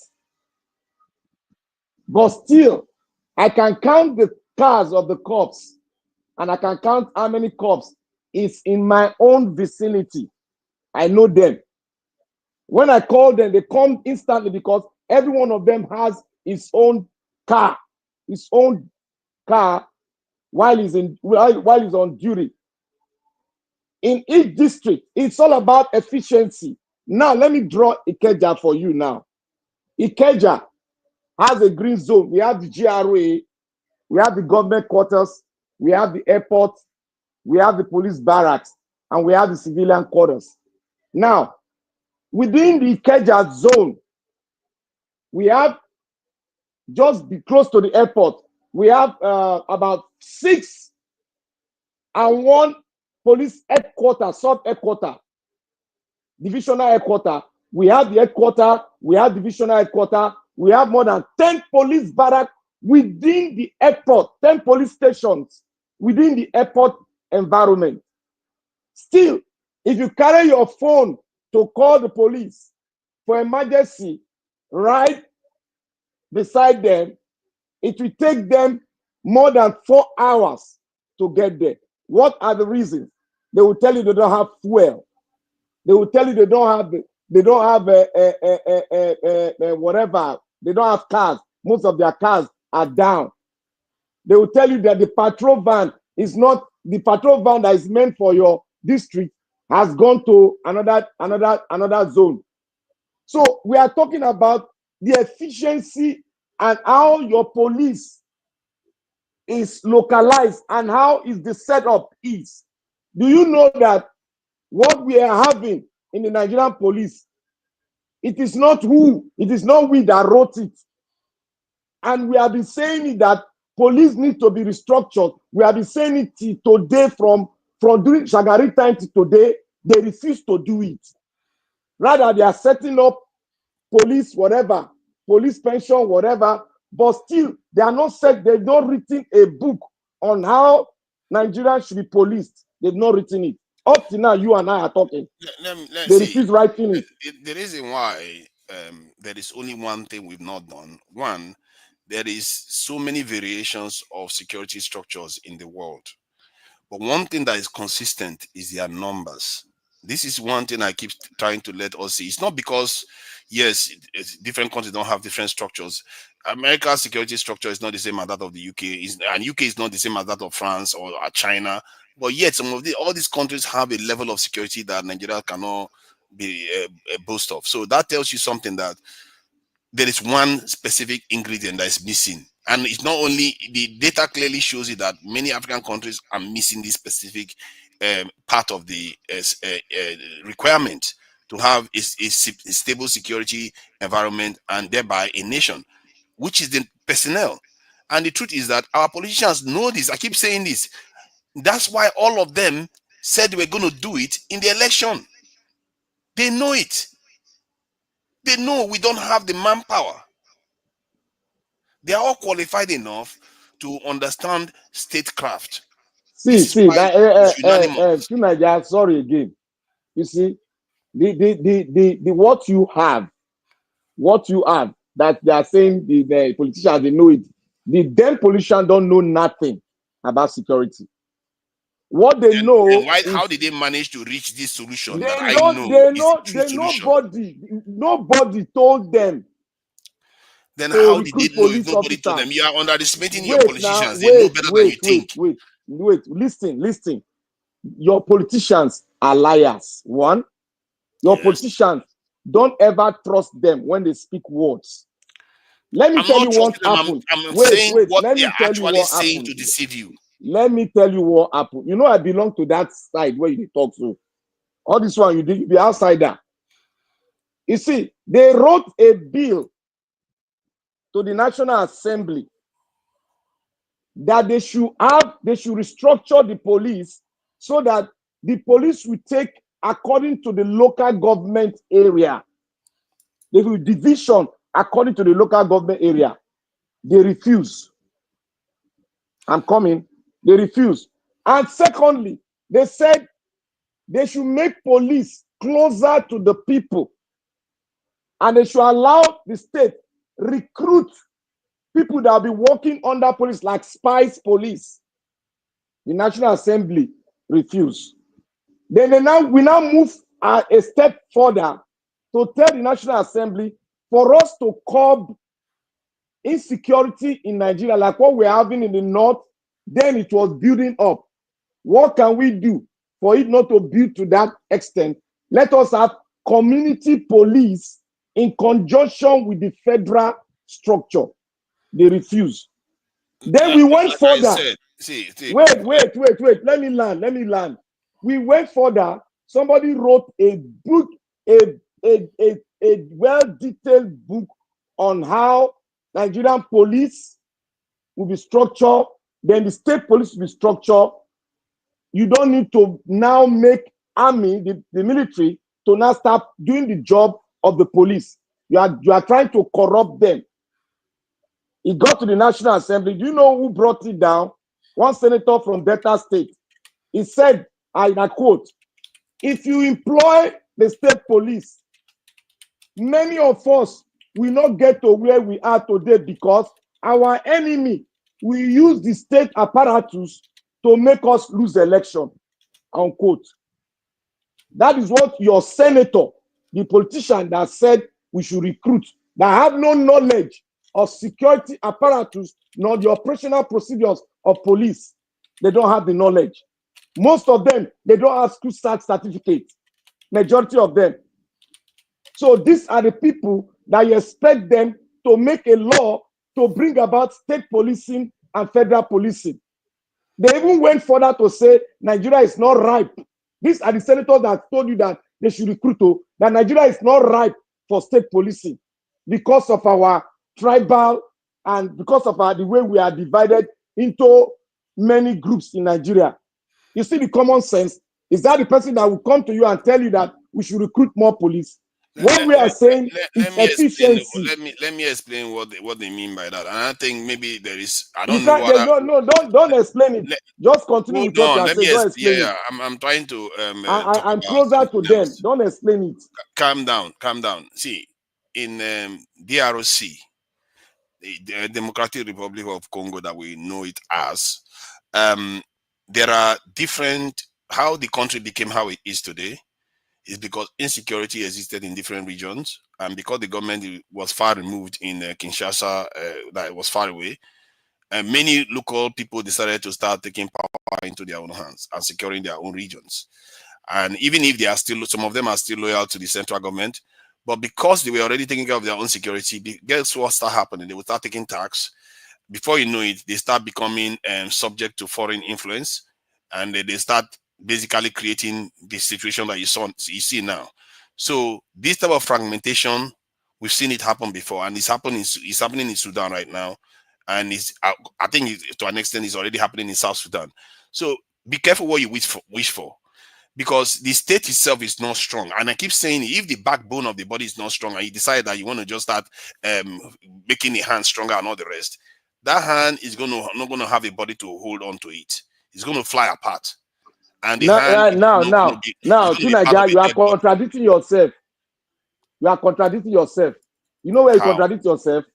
You are saying, you first of all said the way they set up policing in one country is quite different from another country.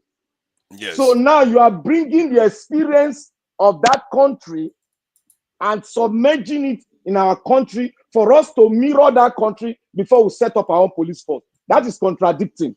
No, because that is contradicting to me. What we have that is similar to Congo is... It's not similar. There's nothing similar in African countries. Keep it down. See, what we have that is similar to Congo is that no African country has truly made themselves security sovereign. No African country has. They've not done it properly. For whatever reason, I don't know why they just think that security always comes second before economy. When in actuality, it should be the first, the law and order second, then the rest, then everything else will start working like magic. So the point is that these wishes that we have in Nigeria, if you want to have state police, you can have it, but you have to ensure that the center is strong enough to manage the state, because the center has to be strong enough to manage the different aspects of the state. Otherwise, the state will be dead. So that's why your body, the spine, and the core of the body is tougher than the extreme parts of the body. Otherwise, nothing is. What is going to hold the body up? Nothing is going to hold the body up. The leg bones are probably stronger than that of the the hand bone. So you have to look at a nation like that. The core needs to be strong. That said, our leaders, I don't want to let them off the hook on this one, because they promised us this specific aspect of our national security. The only one that they always choose to do are the other ones. You know the reason why they don't do it?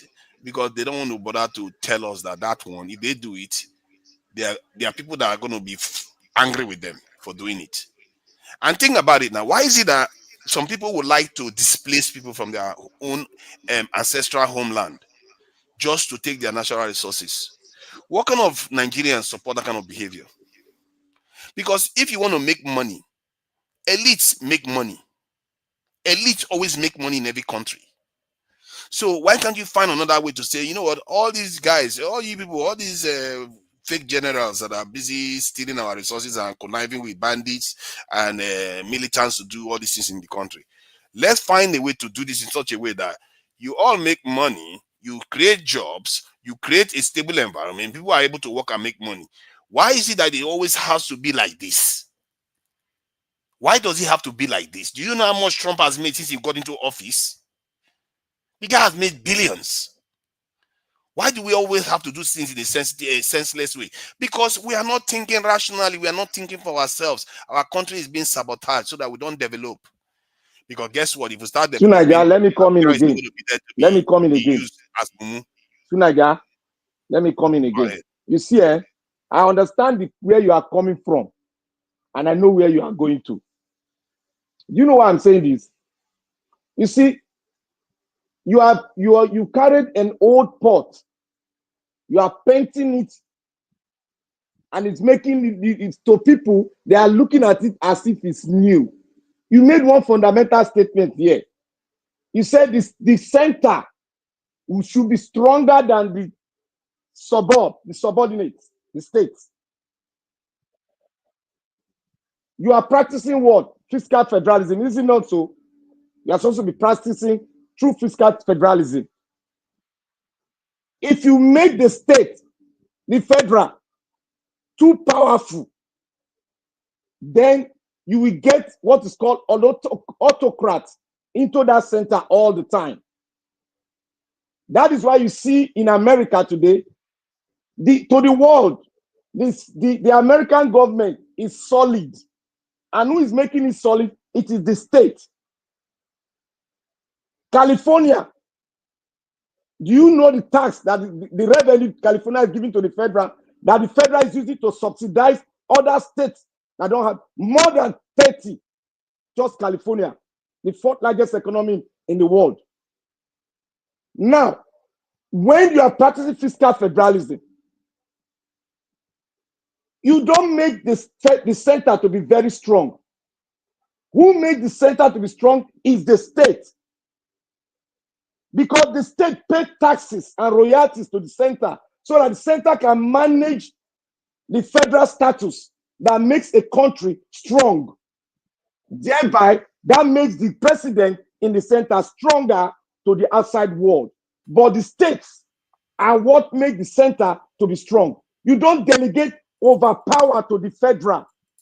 That is where we are getting it wrong. And this is what you are saying. In what Nigeria, you are saying, let me tell you what you are saying today. You are just painting it. That was exactly what Sir Abubakar said in the 1960s. Oh, we must try to make the state strong. But we have made the state strong from onset to now where we are. The state has made caricature of fiscal federalism. That is why they turn it to bypassing fiscal federalism. They turn it to unitary system of government, which gives the central the ultimate power to do whatever it wants to do against the sovereignty and the constitution of your state. Because you have made the central autocrats. I think the truth is that Nigeria is a federalist. It's quite federalist in many ways. It's not federalist. It's never federalist. Let me explain. If you look at the states where governors have a level of immunity, something that American governors don't have. If you look at the control that the governors have of their state in terms of what they are able to do and get away with it, I don't think. What control? What control do they have? They have control over their state in terms of security. Let me say one thing. They may not you are have, wrong. Then let me just say something now. Can you just let me finish what I'm saying? No, you have to they have that control back. over security No, to a point. No. Can you let me finish what I'm saying? You are not even letting me finish my statement. How do you know what I'm going to land? Wait. You cannot land well because your premises is wrong. My premise is not wrong because I'm not finished my premise. You are just your delivery will be rough. Because you just want to argue for the sake of it. I'm not even finished my premise. I'm not arguing for the sake of it. I'm telling you to correct your statement. Then let me finish what I'm saying.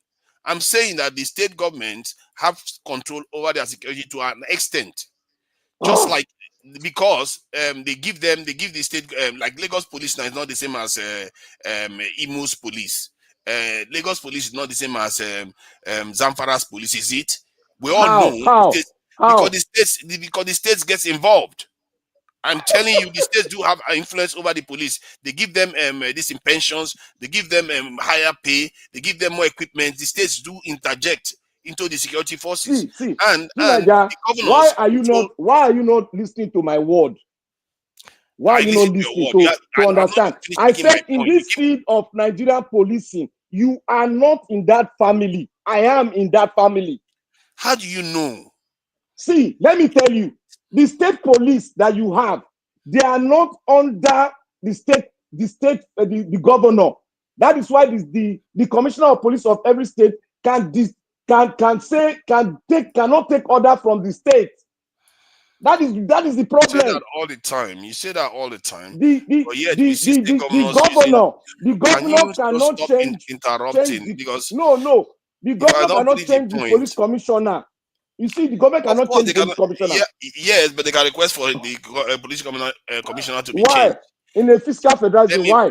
Let me finish what I'm saying. My point is that if you look at Scotland now, that is in Nigeria, that is basically declared a nation. Scotland is basically declared a nation for the sake of it.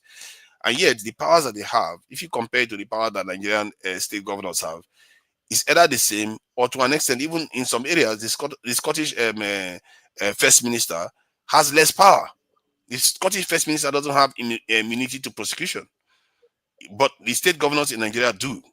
So, and the Scottish don't use Scottish, let me finish my British point. To example our own country now. I'm trying to let you know because when you keep saying I can't even take that point. You are using the term federalism loosely. I can't take that point because they're not practicing what it actually means. You know what I said? You know when I said that our individual knowledge is not good enough because there's a reason why. This thing where you keep saying that you should not check this one, you have to check what the objective truth is. When you keep saying that our state governors don't have, no, our state governors have a lot of power. They can do a lot of things, and maybe people are not holding them accountable enough, or maybe people like their governors. It's funny, isn't it? A lot of people like their governors. A lot of people don't hate their governors the way they hate the center, and they don't hate their senators the way they hate the ones in the center. It's weird, because those senators that are in their states are the ones that go to the center and wreck the country. Isn't that strange? How many of these states you see in Nigeria have you seen them go after their senators in their states? How many of them? See, you are diverting. You are diverting. I'm telling you, no, I'm not No, diverting. no, I'm telling you that Nigeria is more federalist than you like to think. Tunaja, please. Hold on. Tunaja, hold on. No, you hold on. You hold on. Let me when I'm correct you. saying something. I need to interject. Let me finish what I'm saying. When the Nigerian people don't go after their senators, it tells you something about the nature of the state itself. When we keep here sitting up here pontificating and the state is not, the federal government is too powerful and all the rest, we are not facing the fact that we are the people are the one making it true, because we keep giving the president so much power that he doesn't have, that the constitution didn't give him. We keep handing the power over to the president. Tunaja, thank you. You've landed. All this narrative that we keep painting. You've landed. Tunaja, your submission, look, it lack merit. You know why it lack merit? Because the way you bring up your point, you are even contradicting yourself. Because there's what we call critical reasoning and critical understanding when you are delivering your project. You see, you are not being objective and you are not being fair to the Nigerian people when you say such things. Why, if you say the state governors have power over security, why are we then having insecurity in the state? Why is it that common criminal, the state governor, cannot even order the police to catch the intruders? Why is it that the governor cannot order the police to go into the forest and pick up those people? Why the police, they have helicopters and other things? Why is it that the police does not obey the orders of the governor? Do the governor pay their bills? No. Their bills comes from the federal. The governor only have money as a security vote. And that security vote, by the way, was it's like a mirror. It's supposed to be used to fund policing, security in the state. That's why you see the state governors are using it to buy a van for the federal police. Why is it so? And they don't have authority to change the police commissioner. We are seeing it from different points of view. It's not from different, it's your constitution.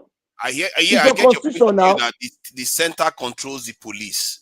But I'm trying to let you know that in reality, there is nuances in it. It's not that straightforward. But the real issue is all the people that have lost their lives and the fact that this is carrying on. And there's also evidence emerging, although that evidence is not like fully firmed up yet, which is a little bit surprising that our Nigerian media hasn't done a good job of this, where some people will come into a state, a village, they will drive the people out of their village and they will take over the place. This is not well covered in Nigeria. And the media, to an extent, they are complicit in this. They are manufacturing the consent or the deception of the Nigerian people. Because the crude oil theft that is going on in Nigeria, have you seen the Nigerian media make a serious effort to find out the source of what people? Thank you. Yeah. I just wanted to finish this point. I think this point is quite important actually, because the crude oil theft in Nigeria that is happening. Have you seen the Nigerian media make a serious effort to find out the people at the top of this thing? Ever find out the people at the true top, instead of all these people that are making refine this thing, all these people that are displacing people and they take over the village? Have you seen them go and say, you lost your house? Okay, take me to your house where you used to live, and these are the people that live in there. Show me the people that are living there. Let's have clear evidence that this is happening. But there is a lot of evidence showing that at least 100 and something communities have been displaced in Nigeria, and other people have moved into that area and renamed the area with their own names. And that is astounding, because I've never seen it on the Nigerian media where they are actually reporting this clearly with clear evidence, not going to somebody and asking them when they are in IDP camps, what happened to your place? They displaced us and they took over the place. That is not clear. You go and ask Christians here. You go and ask Muslims. No, take that person to their house where they've just been moved out from and see the people that lived in there. Let's find out what is going on here. But they don't tell us anything. And Nigeria is a country that there's a lot of mystery. Till today, they talk about Abacha stealing money. But nobody truly tells us, how did that money get there? What was the purpose of this money being there? Because Abacha didn't leave the country once.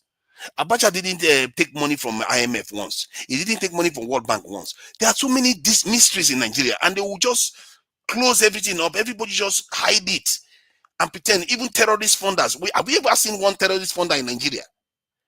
Have we ever seen one? The country is full of shady, important information that we are supposed to know, but they don't reveal it to us. Thank you. All right, Tunaja, thank you. We're going to have our 2 minutes final submission right now. But Tunaja, I want you to comment on this video. Let me play it again. As providing them with skill and opportunity to excel.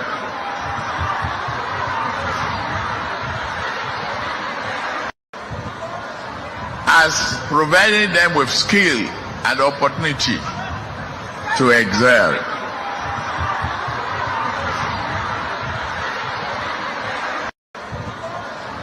As providing them with skill and opportunity to excel.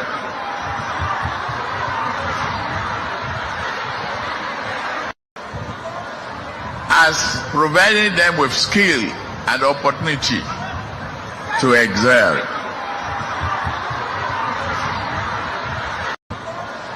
As providing them with skill and opportunity. Okay. So that's interesting. I'm not sure you want to be showing that this thing because it looks like they are going to be promoting them. What I saw there is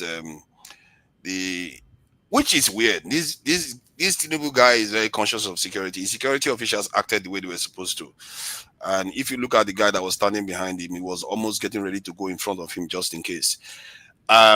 You know how they choose Sanders as George Bush? That would not happen to Tinubu with this guy. Tinubu is very, very aware of his security situation. Even before he became president, this is a guy that goes around with almost 30 car convoy. Even when before he became president, I mean. So he's very conscious of his security, and the way they behaved was quite professional. I have to give it to them. But the only problem is that they're professional to destroy us. This is the problem. They are so strong. These people are so organized, and the people that need to defeat these people, this is what you are dealing with. They are highly organized, especially Tinubu is highly organized in terms of his security awareness. He's very aware, and if you look at the way he behaved there, yes, he flinched a little bit, but at the end, you can see that he was smirking because he knows that his guys are up to the task. This is the whole thing, and if he was using it for the right reasons, you will see that this guy will be like one of the greatest presidents in Nigeria. But he used it to sabotage the country for the last 2 years. From what I've seen so far, he sabotaged it, and he's still doing it. I don't see any sign that he's going to change. The Nigerian currency is not appreciating. Only Dangote seems to be helping Nigerians, reducing the price of crude oil by himself. Can you imagine that? But that's what I see anyway. And from the behavior of the security men, I must say they did act the way they were supposed to act. Naja, can I comment my own on that, please? No, you are going to use. That's what we are doing. A final submission 2 minutes on this particular video. There's no cheating on it. Oh yeah, go ahead. That 2 minutes. God bless you, Naja. That was the worst security I've ever seen in my life. You see those two men backing, facing the wall there. That's the wrong posture, by the way. Because there's nothing towards that wall. That's the wrongest posture. You don't really get it. Look, the people at the front and the people outside the conference hall, they have no reason to tell me that somebody who is not a pressed man got himself into that environment that is well tight and did what? You were not looking at the wait, I beg. I said that is the worst security I've ever seen in my life. You might have seen the best. Because American president is the most highly secured person in the world, followed by the Russian president. Look, you cannot mount a security. You see those two security men facing the wall. That's a wrong posture. They are not facing the wall. Wait, see, they are facing the wall. You see, it's not the wall. There is a space behind there. They are backing. Wait, they are backing the president. They are not supposed to be backing the president. Of course, somebody could come from behind the president. Oga. Let me explain it so that you don't cut me short. You see these two people backing the wall. It's wrong. Because already you have backing the wall. I keep saying that they are not backing the wall. Why they leave me alone? Tinubu na your father. Tinubu na your father. Let me talk. I'm just trying to correct you. You should know that they are not correcting me because you are not here. I'm telling you what it is. You see these two people backing the wall. They are not supposed to be backing the wall. They are supposed to be facing the side because there's no interference from that wall. They are supposed to be facing because already two of them are here. Wait. Sideways. Their heads were looking sideways. You're not looking at the wall. They were looking sideways. See. Wait now. Wait. Let me tell you. You see these two people. Apart from these two people you are seeing, so there are other two agents that are on the side looking at the door. And there are so many agents that are inside the crowd watching everybody. How did that man got close that the ADC got to move from his position and ran just parallel to the president? That is a wrong security posture. And that is why ADC could run.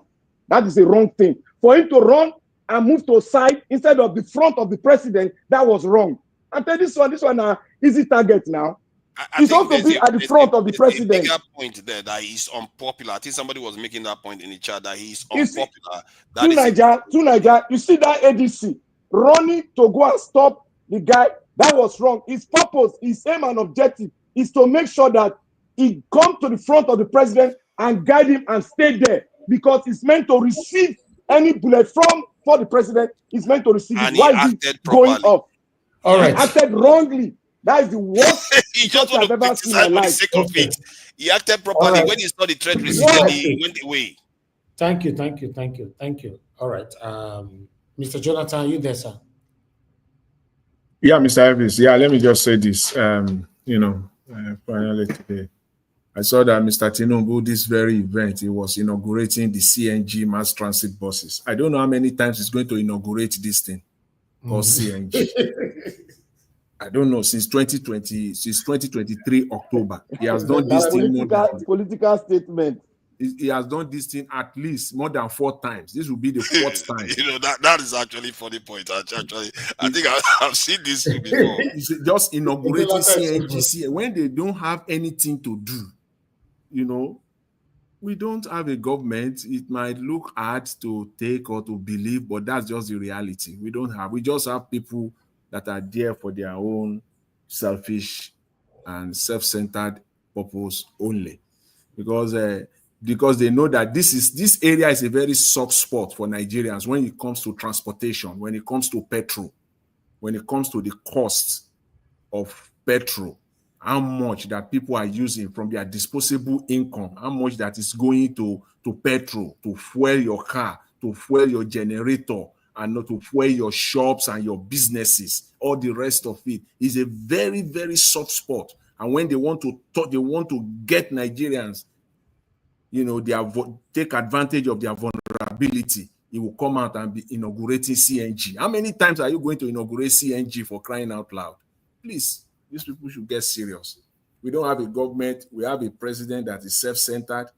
And I'm hoping that 2027 will be the turnaround. Somehow. Oga Jonathan, what did you see about all the security men are scattered? They left the president alone. Look at them now. I saw, when you just oppose this with when Trump was shot in Philadelphia. Thank you. During did you see the campaign.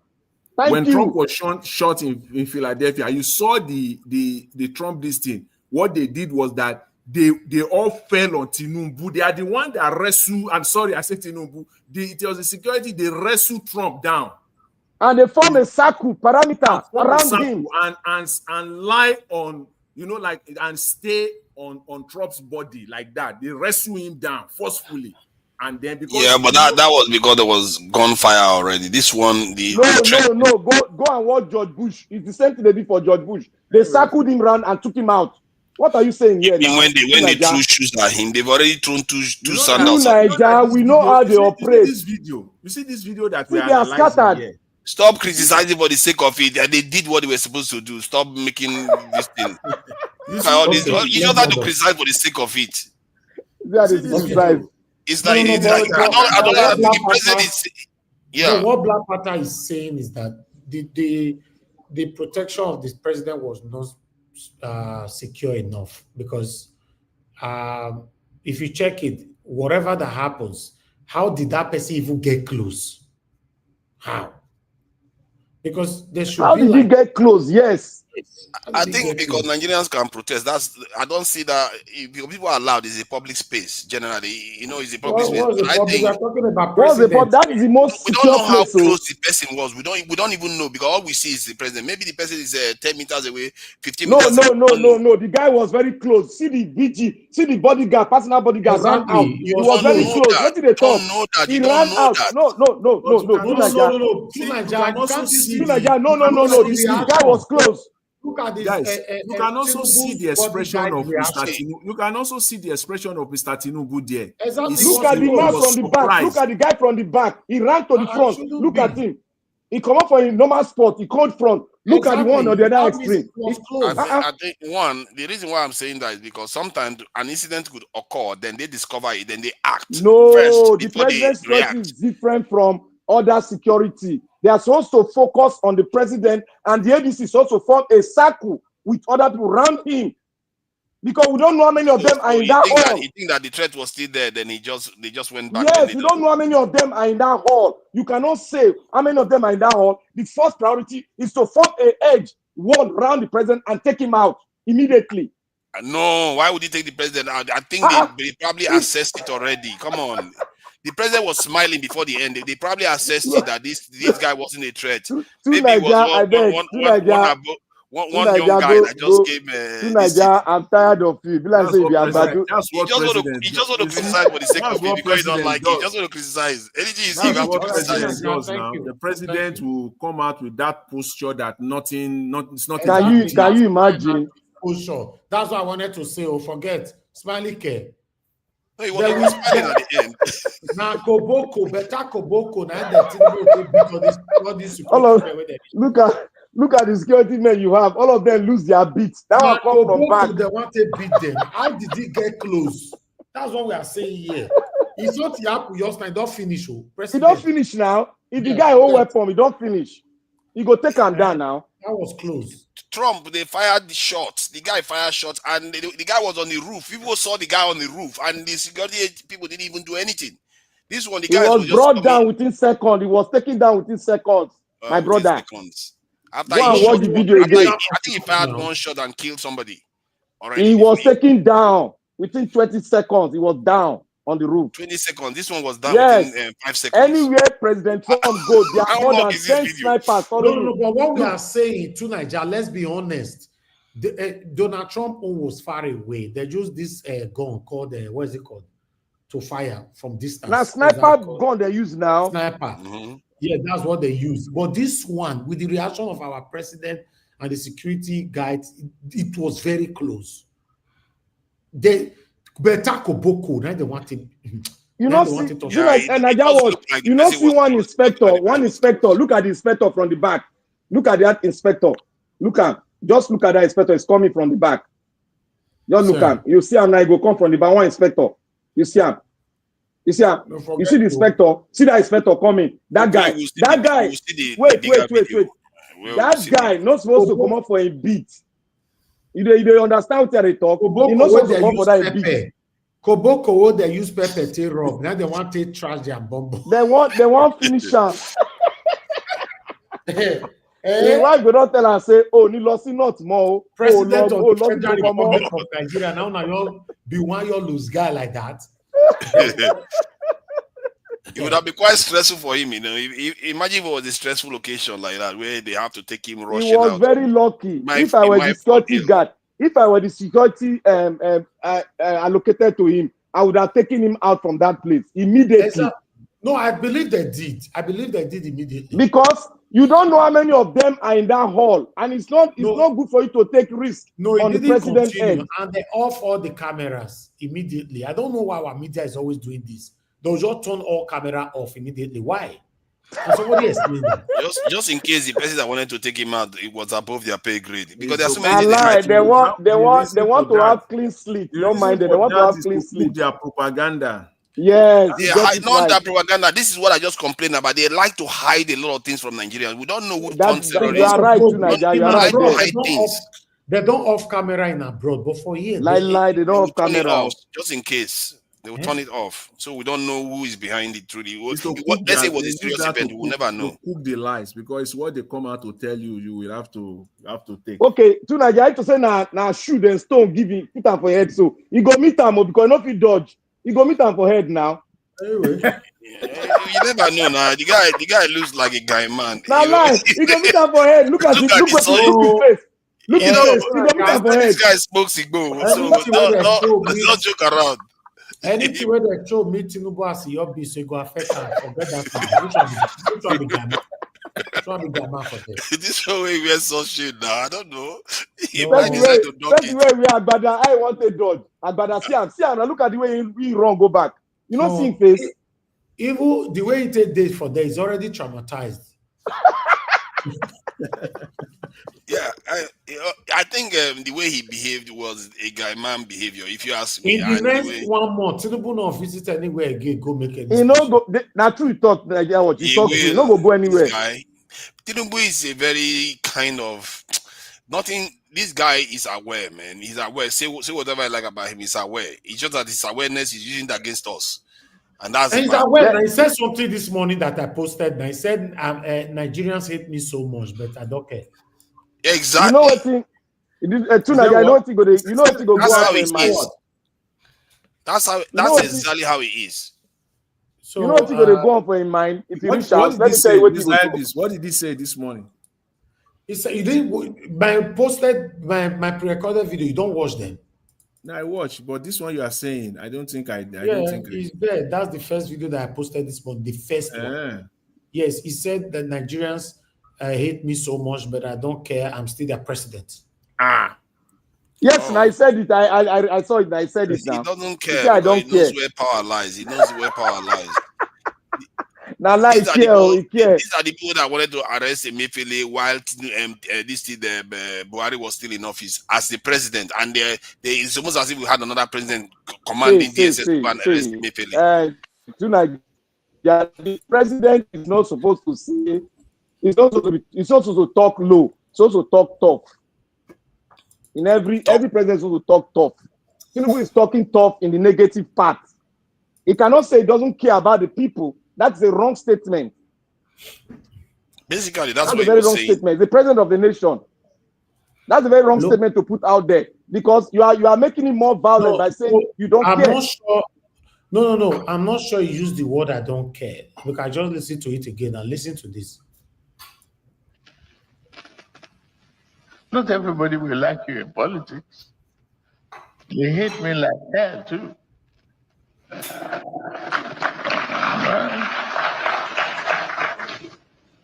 Well, I'm here. I am the president. You say, so Nigerians hate me like hell, but I'm no, here. No, play and finish. You know, he says so there. Finish it. Play and finish. Wait now. Why are they clapping? Another democratic regime. I made a promise. I even protected my abusers and accusers with the principle of democracy, freedom, and prosperity. I will protect them. Abuse me all you want. You must take that. Pin me finish. So, children with the. So now, so you reach. So he didn't use the word "I don't care," but he said, wow, that means that he's aware that people are abusing him. Yes. He's aware now. You think people of Benue will vote him into power? They will vote for him. He's very aware. He's aware of security. He's aware of the way leaders are treated. He's very much aware. No, to you just all like now. using its awareness To you against all us. now. We. Okay. The people that are saying that people are abusing or cursing Mr. Tinubu or the rest, I will deviate a little bit. It is still the word of God that still say it. He said, when you are a wicked man, he said the people will curse you. If you are wicked, God bless you, the sir. people will curse you. So it's not I don't think it is out of line, out of order. What is the reaction of people? What do you expect Nigerians to do? Just look at it. What do you expect Nigerians to do? If he governed the UK the way he's governing Nigeria, they will sling him out of office within a week, and then they will make sure nobody names their children or after him. To Nigeria, you talk. You want to follow the crowd. No, oh, man. What kind you know how they do here now. Other countries don't think that kind of nonsense now. This guy, more than half the Nigerian GDP in foreign currency, within a year, they will show Liz Truss in the UK caused a little bit of problem in the stock market, and they threw her out of office before she caused more damage. Let me say one thing here. Tinubu does not care. You know why I'm saying that? From his antecedent and from his statement. He said one thing: I will reduce the purchasing power of the people and make them pay more in tax. He doesn't care. That's a statement of I don't care. If you were economists, you should people in economics, you should know that's the statement now. How can you reduce the purchasing power and now you want to have a varied economy? Is that possible? Who is going to make it varied? Is it not the same people that buy? Do you know he came into office? Black Panther, do you know that he came into office saying that he wants to drive Nigerian economy to become a $1 trillion economy? And the economy was around $450 billion at that time. Now the economy is $200 billion.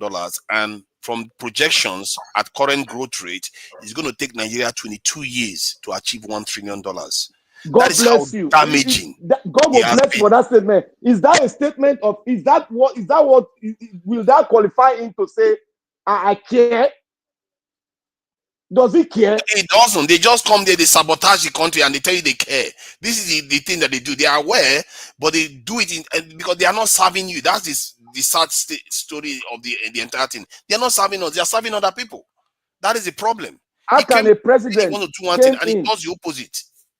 A president came in, all the structures that hold the economy, he has not settled with them. The first thing he did was to remove what drives the economy to make it a strong and varied economy. The pillars that hold the economy, which is the gas sector, the energy sector, he removed the pillars.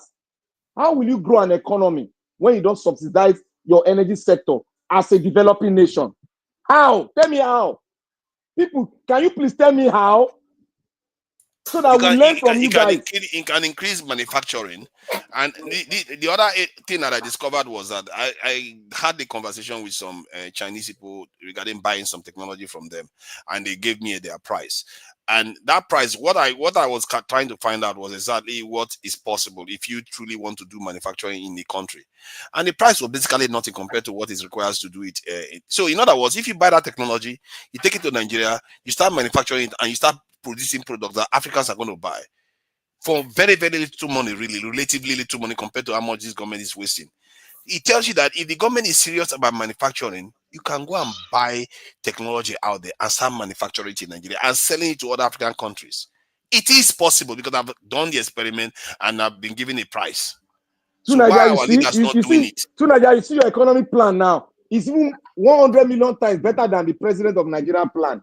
If you do what? Increase manufacturing, that will make the economy stand, and you can gradually pull out the subsidy on gas. Simple. You remove your gasoline before you remove any other aviation fuel. That is how to pull it gradually out, not just remove everything. That is suicidal. No economy in the world can do that. Dangote seems to be trying to help Nigerian economy with all the things that he's doing so far. Yeah, let me let you carry on, Niger Watch. Thank you, my people. Let's round up. It's already 4 hours. That was a wonderful discussion. I'd like us to continue again tomorrow from where we stop. Make sure you stay glued to our pre-recorded videos. Like Mr. Jonathan, we're asking just now, when did he say that? That means he missed that part. Sometimes, yeah, we bring it out before the proper live stream like this. Always press on the like, help us to share. If this is the first time on this channel, you are wondering what the channel is all about, even though we have it right there on our description. We are just here, concerns Nigerians, fighting for a better Nigeria, calling out our government to do the right thing. Is our right, our constitutional right, to tell our government our dissatisfaction. That's what we do here every blessed day. We're not fighting anybody. We don't insult anybody. We just want them to be the best government that we can have. And since I was born, I've never seen one. All of them acting the same way, and satanically. It's very, very sad. So we're hoping 2027, unfortunately, is 2 years away, but they have started a campaign already. I don't know how Tinubu wants to survive this one, but let's see. But if Tinubu is removed, or rather made a one-term president, it's going to be so disgraceful to him, to be honest. Even though we know that Jonathan was made a one-term president. If you check it from the first place, Jonathan became a president by chance. Because Yar'Adua died, that's why he was the president. If not, if Jonathan came in not just from the scratch to become a president, it's not a win. It's not possible for nothing win. So making him a one-time president is not too surprising. But if Tinubu end up as a one-time president, that would be very, very, very disgraceful. But he's supposed to end as a one-time president. The reason why I said it's going to be very, very disgraceful to him, because all the bragging and all that, Jagaban, Olobu, and whatever, blah, blah, blah. So at the end of the day, if he's been thrown out in 2027, that one will be as a ghetto. But let's see how it goes. Let's see how they are putting themselves together to make sure that he's been thrown out. Tinubu is supposed to be thrown out in 2027 because of the state of the nation right now. If only we want to be honest to ourselves. Nothing is working. The insecurity is rapidly growing. A lot of people are losing their lives. Even upon the people losing their lives now, many people are still in very, very support of Tinubu till today. Like that satanic man that called me yesterday, who was trying to trigger the appearance of Eunice Atanko here. You see, they are still strongly behind Tinubu, regardless of whatever that's going on. It's none of their business. They don't care. While some people are embracing tribalism at this particular time, saying that after all, people are dying in Benue, not be Lagos if it happen, not be Yoruba land if it happen, or whatever. So it's not my business. It's crazy. It's crazy. But as for me, I'll continue to speak truth to power and do my part. Hopefully, fingers crossed, we will have that better Nigeria in our time. But 2027 will be the biggest ever election where this country don't ever get. I'm telling you, 2027. God. Some information that is reaching out to us privately is not what we can be revealing here, because the sanctity of that information cannot be verified. But it's a very, very scary information that we are getting based on our platform is only known for truth and legitimate informations. We can't bring information that we cannot back up with claim here. But we'll just let you know. But one thing is sure, 2027 is going to be battle for battle, eye for an eye. I want you guys to have that in mind. Say because I will not be pastor now, some people are not going to believe I'm bottom there. But I'd like to appreciate you all, Black Panther. Thanks for coming in. Appreciate you always. Mr. Jonathan, thank you very much for coming in. I appreciate you always. Tunaja, thank you very much for coming in today to put a voice to this. Mr. Ike, thank you very much, sir. And thanks for your wonderful, encouraging submission earlier on. Those of you that call in, Mother Deborah, as usual, thank you so much. I always appreciate you. God bless you, man. And many others. I appreciate you all, my people.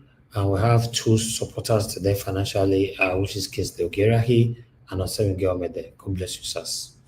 Thank you, my people. I'm around wonderful people right there on the comment section. Mother of all Mommy Diaspora, thank you very much, Mommy. Appreciate you always. God bless you from me. Thank you, Abu Azi. Thanks for all that you do, and God bless you. I appreciate every one of you right there. Peggy Modi, Mike Hogan, Amaro, Clement OJ, Eva Line, Debsy, and God will bless all of my people. Wabo Felix, thank you. And God will bless all of my people. Mike Hogan, Amaro, once again, yes. God bless you all. Then we have more people right there. Black Panther on the comment section as well. Love Maduka, thank you. Mother Peggy Modi, thank you. Priceless Ify, thank you very much, man, for joining us this evening. I appreciate you all, my people. We've come to the end of this broadcast. Best Mans, thank you very much. I appreciate you. Endeavor to join us again tomorrow, 7 p.m. Nigerian time, and look out for our pre-recorded videos during the day. And let's continue to put our heads together to see how this country will be better in our time. My people, permit me now to end the show, and I'll see you guys tomorrow. Good night. Bye.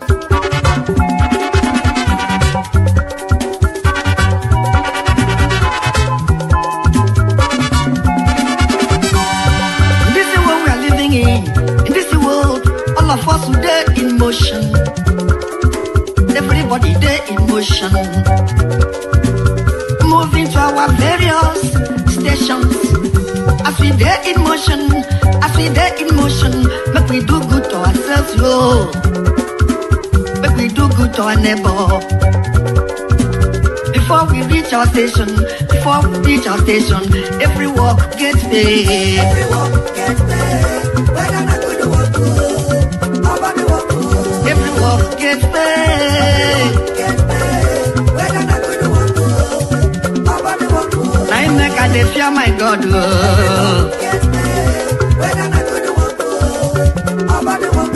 I make a day fear my maker.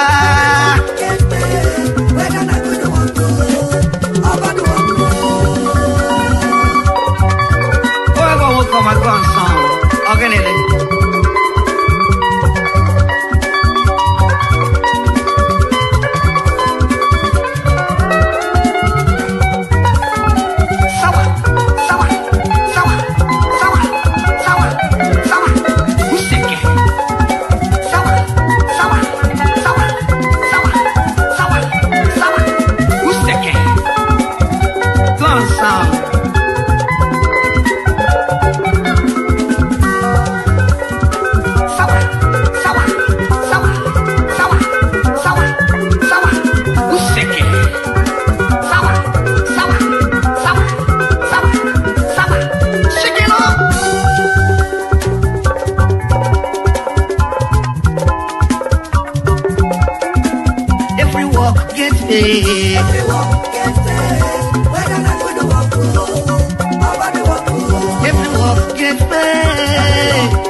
My God,